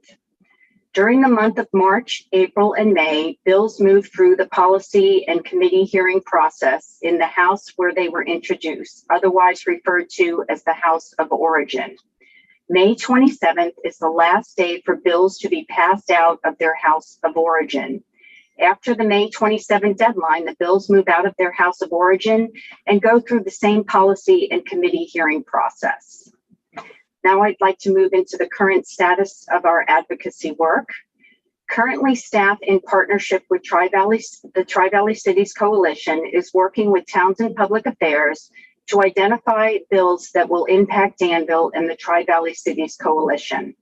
The Tri-Valley Cities Coalition has defined 6 legislative focus areas, including transportation, climate and environment, economic development, affordable housing, mental health, and fiscal sustainability for the 2022 legislative session. These policy areas were reviewed and signed off by the mayors in January and were updated in the Tri-Valley Cities legislative framework. On March 21st, the Tri-Valley Cities mayors, managers, and staff liaisons will meet to review new legislation and discuss bills that will be the focus of the Tri-Valley Cities advocacy work this session. That's this coming Monday.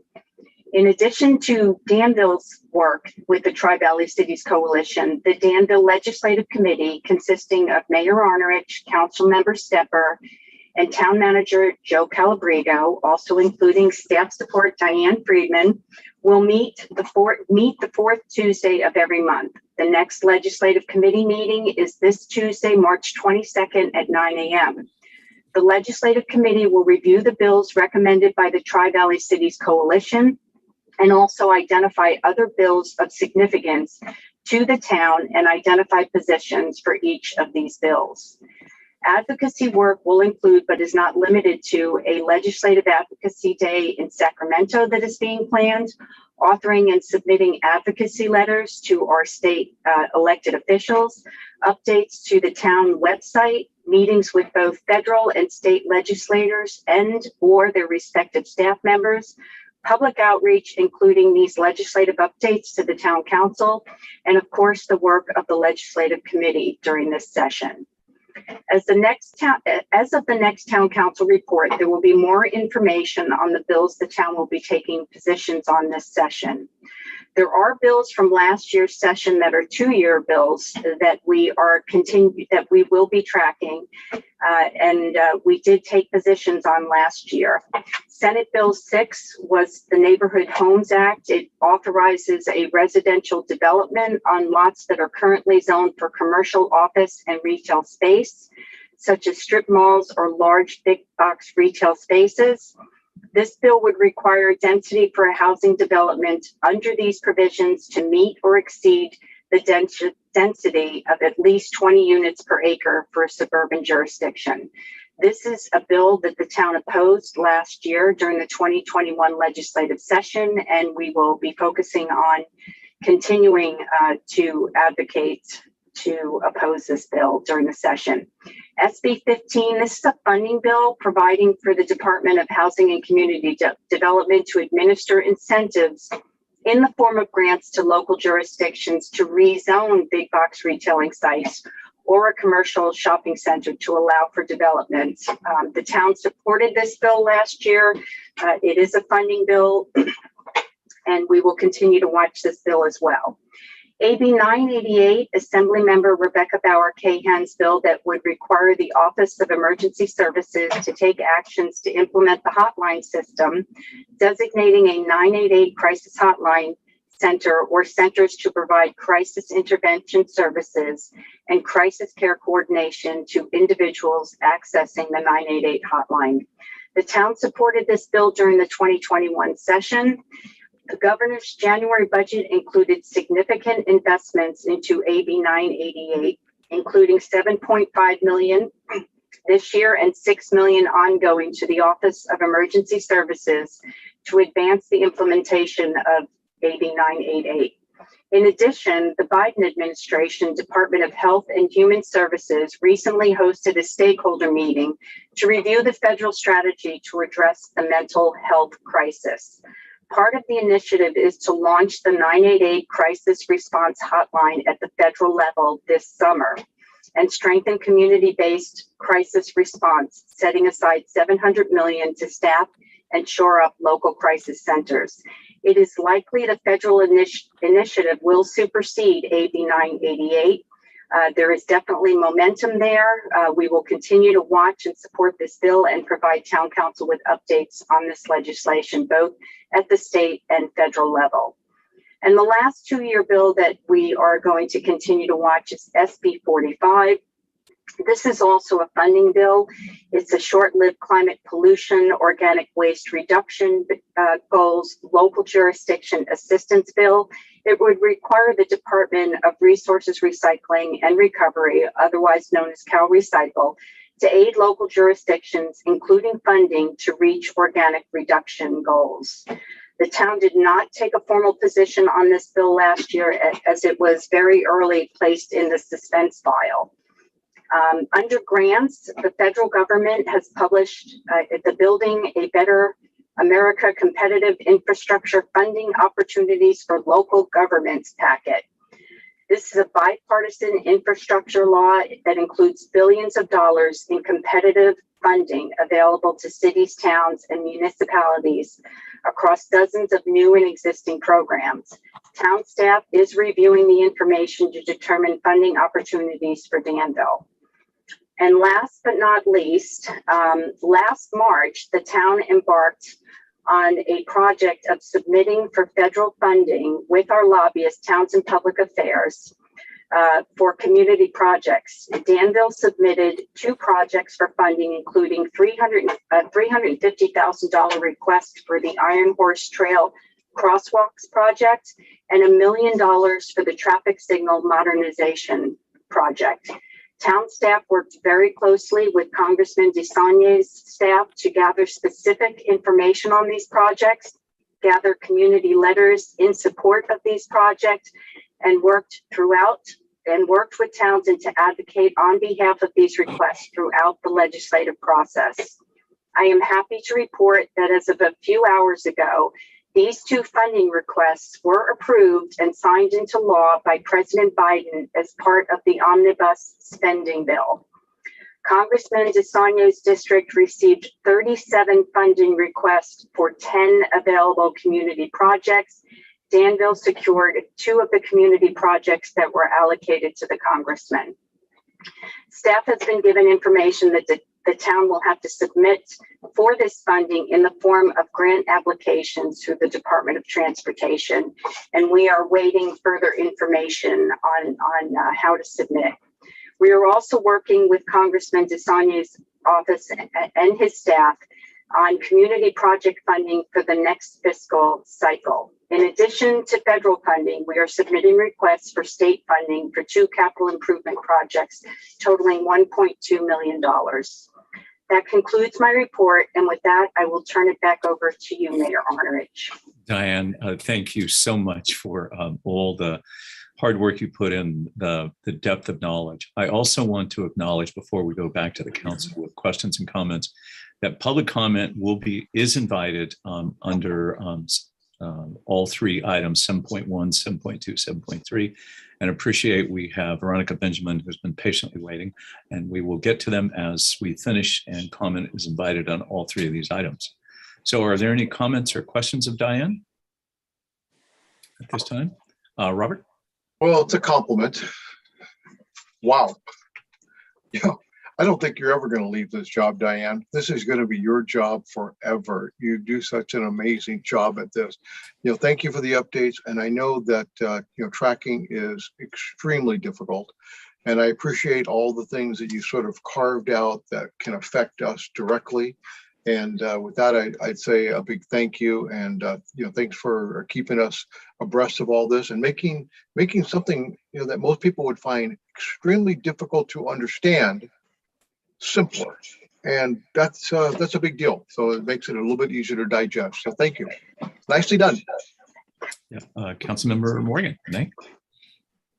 Diana, last year we went through a year of just sitting behind a Zoom calls and trying to advocate for what we wanted. And it was great to know that, we were able to go back, or our mayor was able to go back to DC and advocate for us, and to have you on the home base. It's always great as well.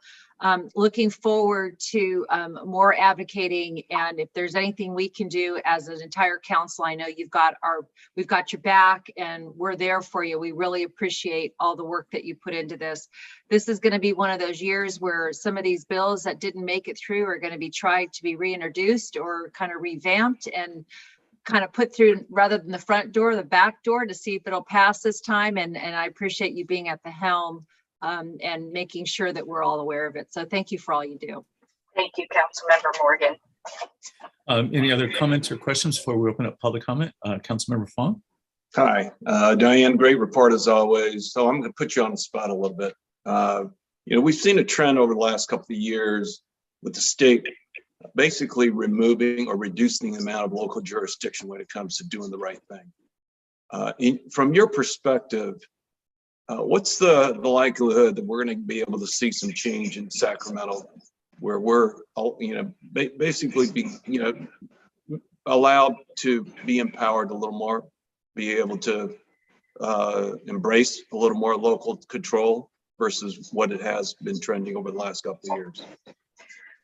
The only thing that I can state on that front, Councilmember Fong, is the legislature has the same elected officials as last year. It is a super veto-proof majority.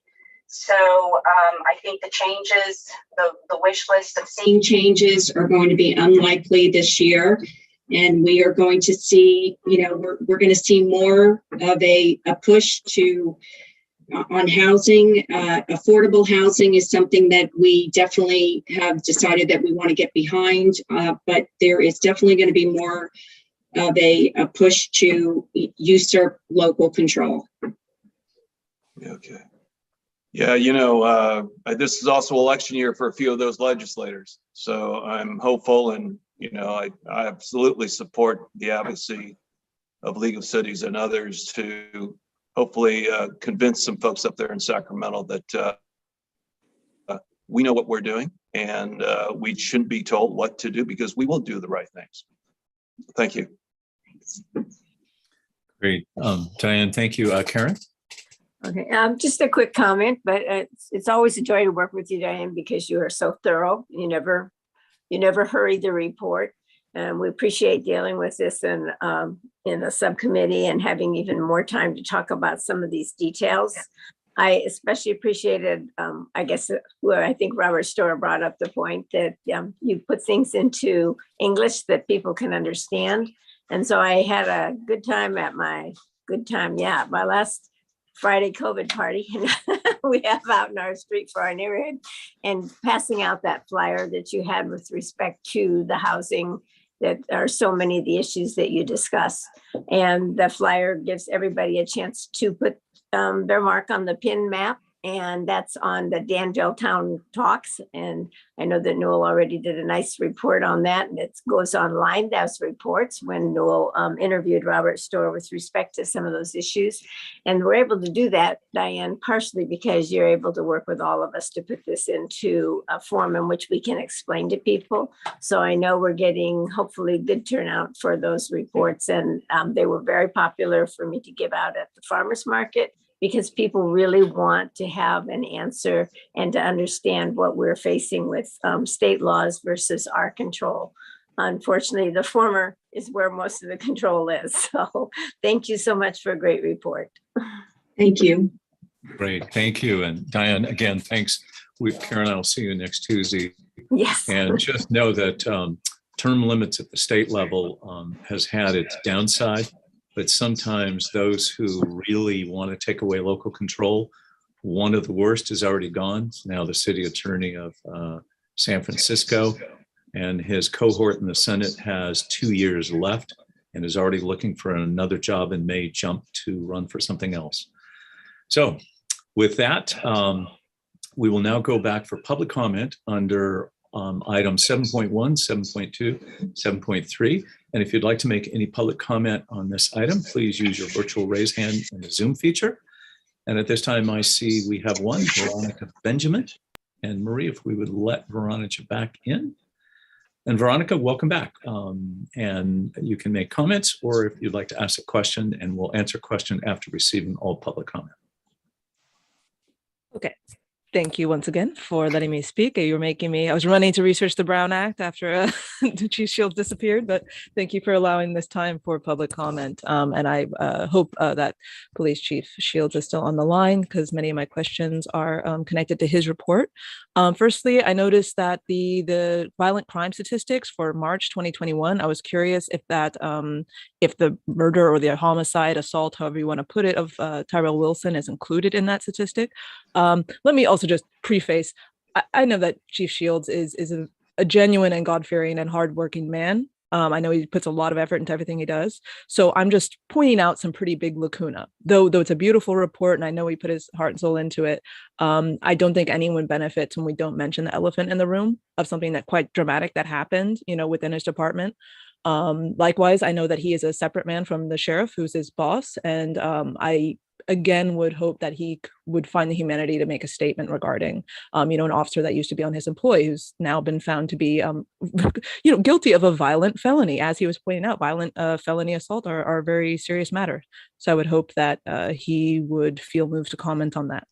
Moving on, regarding surveillance, I know that they have an ALPR segment on the town website, but one thing that's not included is actually any mention of the drones that the Danville police use. So I know I've been in 2 instances, public demonstrations where what I believe was a police drone was watching me and some of my friends. And so I don't see any public policy regarding what happens to that drone footage, how it's used. And so I would also like to put it before the town council whether they would consider adopting any sort of citywide ordinance or oversight regarding the use of these digital surveillance technologies. I think that's something that's important that we have as we employ these technologies. I'm sure there's a lot of crime reduction that happens in connection with them, but also actually I appreciate Robert Storer's point asking about how many of the arrests you made began with something that was flagged on the ALPR. I think that's data that we should be tracking. It's useful for everyone. And it keeps us safe, and we can actually look at how much is this technology helping keep the crime rates very, very low here. Moving on to the last point, I guess 7.3 and the wonderful the legislative report. Maybe I'll come to one of those Tuesday meetings. I'm not sure if those are also open to the public, but one piece of legislation I would really encourage the Danville Town Council or Town of Danville to get behind is AB 1608. This is being put forward by the Quinto Collins family, and it would separate the offices of the sheriff and the coroner.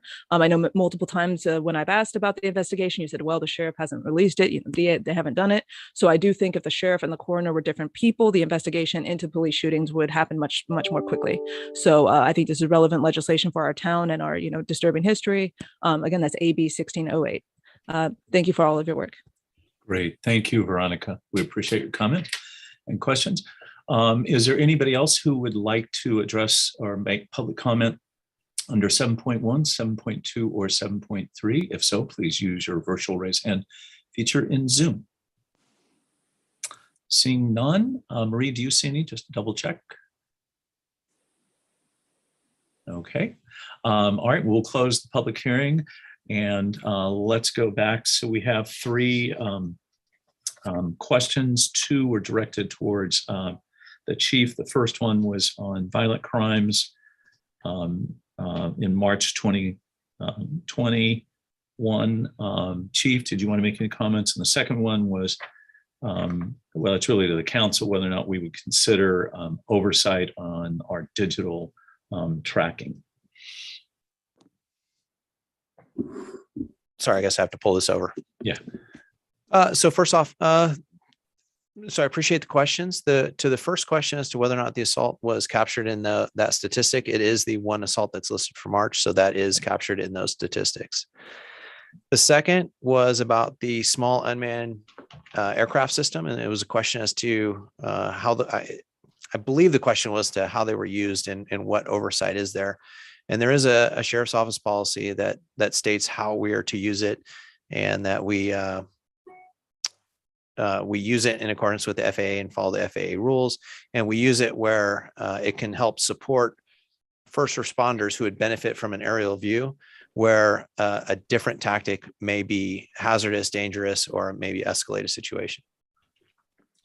Great. Thank you, Chief. And I remember the council had seen that policy on that surveillance for drones and things like that. And it took a long time to put that together. So we appreciate you and the sheriff's office working diligently on that.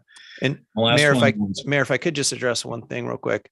The ALPR statement, I guess, and in capturing the data is very difficult as far as how it's integrated into our crime reports. But the actual use, there is an audit that is embedded in the system that allows managers, myself and Lieutenant Gracia, to see how many hits, in other words, how many stolen vehicles or plate reads that come back as a felony wanted vehicle, and then how many total scans the system has over a period of time. So that data is tracked and available, but the effectiveness and how many arrests it leads to, bridging that gap is something that we don't have a system in place yet to track.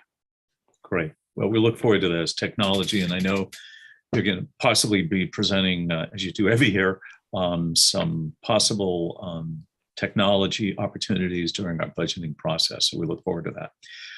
The third question was on our legislative action about whether or not we would look at AB 1608. And we will look at that at our meeting and see whether or not that is something that there's a consensus to take a position on at that time. With that, that will take us now to our last item on the agenda, which is under Town Council reports. And our first report is 8.1, and this is SWAT, known as Southwest Area Transportation Authority, by Councilmember Karen Stepper. Karen? Oh, thank you. This will be a very brief report. We did not meet in March. And I can tell you that we discussed briefly before the fact that what we are doing over this next 22 to 24 months is looking at the OBAG 3 monies that are coming in terms of signalization of the controllers throughout the county and the 700 lights that would be impacted by that control. And the second half of the funds going to the bike and ped. And all those things are under development at this time. So that's what our meeting had been last discussed. Thank you, Karen. Item number 8.2, Tri-Valley Transportation Council. And I will do that. And a couple of things. One, the strategic expenditure plan, which always takes several years to get through, is pretty close to being done. It will appear on the board meeting on April 18th. And it will then eventually, if it gets the recommendation or approval by TVTC, it will then come back to each of our individual respective agencies and in May or June, and its implementation would take effect July 1st, 2022. It does have 15 new projects. Renee Morgan was our representative on that over the past couple of years. And there have been no changes at this point to that. And the Tri-Valley Action Plan for Routes of Regional Significance. There's been an update on that. And there are some public outreach events. March 5th, there was one at Santa Ramon Farmers Market. March 6th, Iron Horse Trailhead in Danville. And there's a virtual workshop coming up on April 28th from 6 to 7 p.m. And you can also look at that by ccta.net. And you can look that up on there for getting access to that public event. And other than that, that's it for TVTC. And we'll go to 8.3, Tri-Valley San Joaquin Rally. Gosh, it's talking too much. Tri-Valley San Joaquin Valley Rail Authority report by Councilmember Stepper. Karen. All right, so we all know this otherwise as Valley Link, which is the train that we hope someday to go over the Altamont Pass. Our last meeting was almost totally used to look at the issues of having hydrogen trains. Along with that, looking at the concept of whether or not it can be self-sustaining, which in this case means that you would actually have lands that are put aside to generate the hydrogen, and we would become, in a sense, a producer of the hydrogen. We actually had some public comment on the value or the risk associated with that, because the difference between Valley Link and other people that are looking at hydrogen is we don't have to convert anything because we don't have the system in place yet. So it would be an on the ground first use of that funds. And it also might help us to get the funding to make this happen sooner, to change the lives out in the Central Valley where those commutes are so horrendous. Hydrogen itself is not used alone. There would still be a battery when you can't get up because the catenary lines are not giving you enough power, or because of any other issue with respect to the power on those trains. There still would be an alternative for those days. So it's been helpful to have an ad hoc report looking at these kind of details. It's very scientific information. Our ad hoc committee is Dave Halbert and Dave Hudson and Bob Werner. And I think we have some scientific background here too, which has been a great help to understanding that issue. And we'll continue to look at that as the grants for funds are going to be in.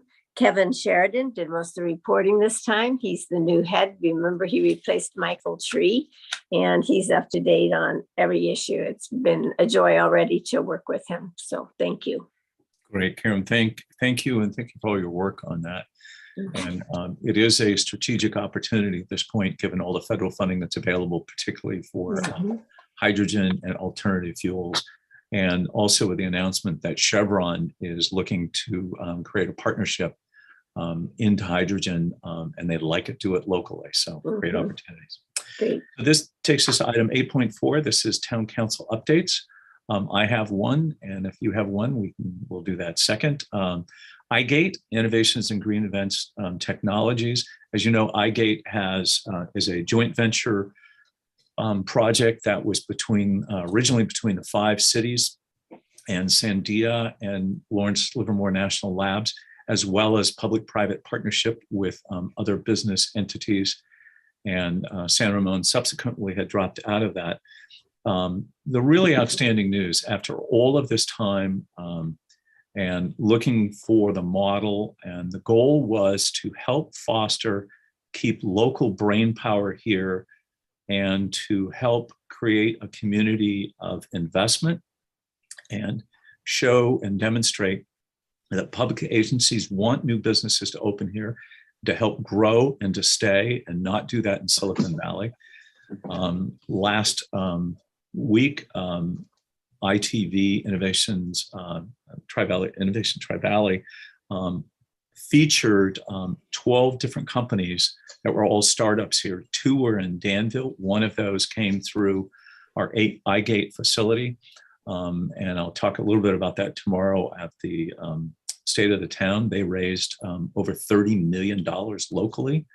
They're now housed, they have most of the office space at Prospector Square on East Prospect. And, we're hoping that they can stay here for a while. And we will look forward to hearing more from them as they continue to grow as a company. But the real good news is that during COVID, we exited a lease, given that we were not allowed to have our startup companies participate in the jointly operated space. And we were able to exit and save money. We now have a new lease on a new high-tech facility that has a stronger focus on laboratory space. It is also partnered on the adjacent space. So most of the building now is iGate and one of its former startup companies that came through iGate in partnering, which helped reduce our cost. Day one will open with positive cash flow on this now. We still have the majority of the funding comes from the city of Livermore on a $350,000 grant to help get us through the next period of time. But we're going to be getting a report on all of the new companies and all the success stories that have come through iGate and all of our variety of resources. But the bottom line is the Tri-Valley through iGate and a couple of other innovation hubs have demonstrated that nearly $1 billion over the past 6 years have been invested in Tri-Valley startup companies. And a lot of it was started with iGate, that then partnered with private equity, venture capitalist, equity firms to create that culture that you can live, work, and create investment in our community. So I think we should all be really proud as Danville for staying the course to get this entity off the ground. And I think we're seeing the benefits of that. And lastly, the 5 economic development directors are going to take a role in iGate in the messaging and helping produce marketing materials in each of our respective communities and sharing the assets that each community has for startup companies and helping share those resources. So Jill's been involved in that and looking forward to her do some presentations in the future. With that, are there any other council updates? Vice Mayor Storr. Great, thank you. Thanks for that update, by the way. I just want to remind everybody that tomorrow is the State of the Town. Our mayor is going to be performing his duties as mayor, and at 11:30 at Crow Canyon Country Club. I think we're streaming this somewhere along the way, Newell, aren't we? Is that going on the website, or how will people be able to look at it afterwards? Yeah. Afterward, it will be streamed. It's a Chamber of Commerce event. It is not a town event, but they are recording the event as they usually do, and they will be posting that, so it's available to the public as well. Yeah, I understand it's a sellout, so people may want to look at it online. And as always, the mayor is always happy to do these mini state of the towns, either Rotary or real estate, economic development committee meetings at the Vets Hall. So our mayor's out and about. We do Appreciate have that. 3 more of those. And just a reminder, the event was at the Danville Senior Center Vets Hall. It was moved, as you mentioned, to Crow Canyon Country Club. So with that, Councilmember Morgan.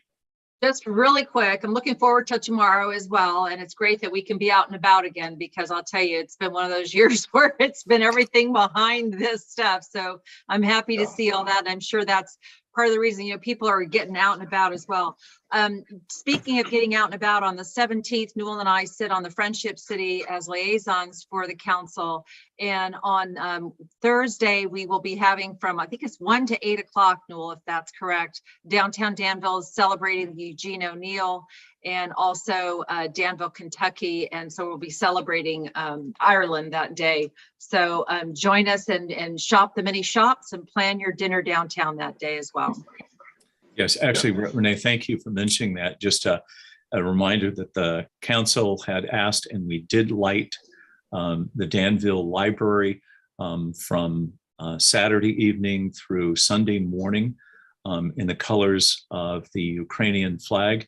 And on the evening of St. Patrick's Day on March 17th, it will also be lit in recognizing the Global Greening Project, and in honor of St. Patrick's Day and our Friendship City, New Ross, Ireland.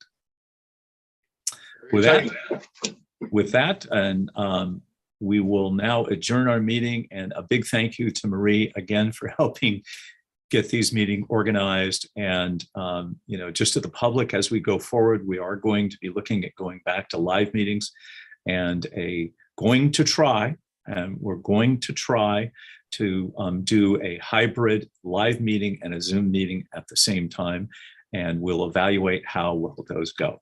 So with that, a good night, and we'll adjourn this meeting. Thank you, everybody, and see you tomorrow. Great. Have a good night.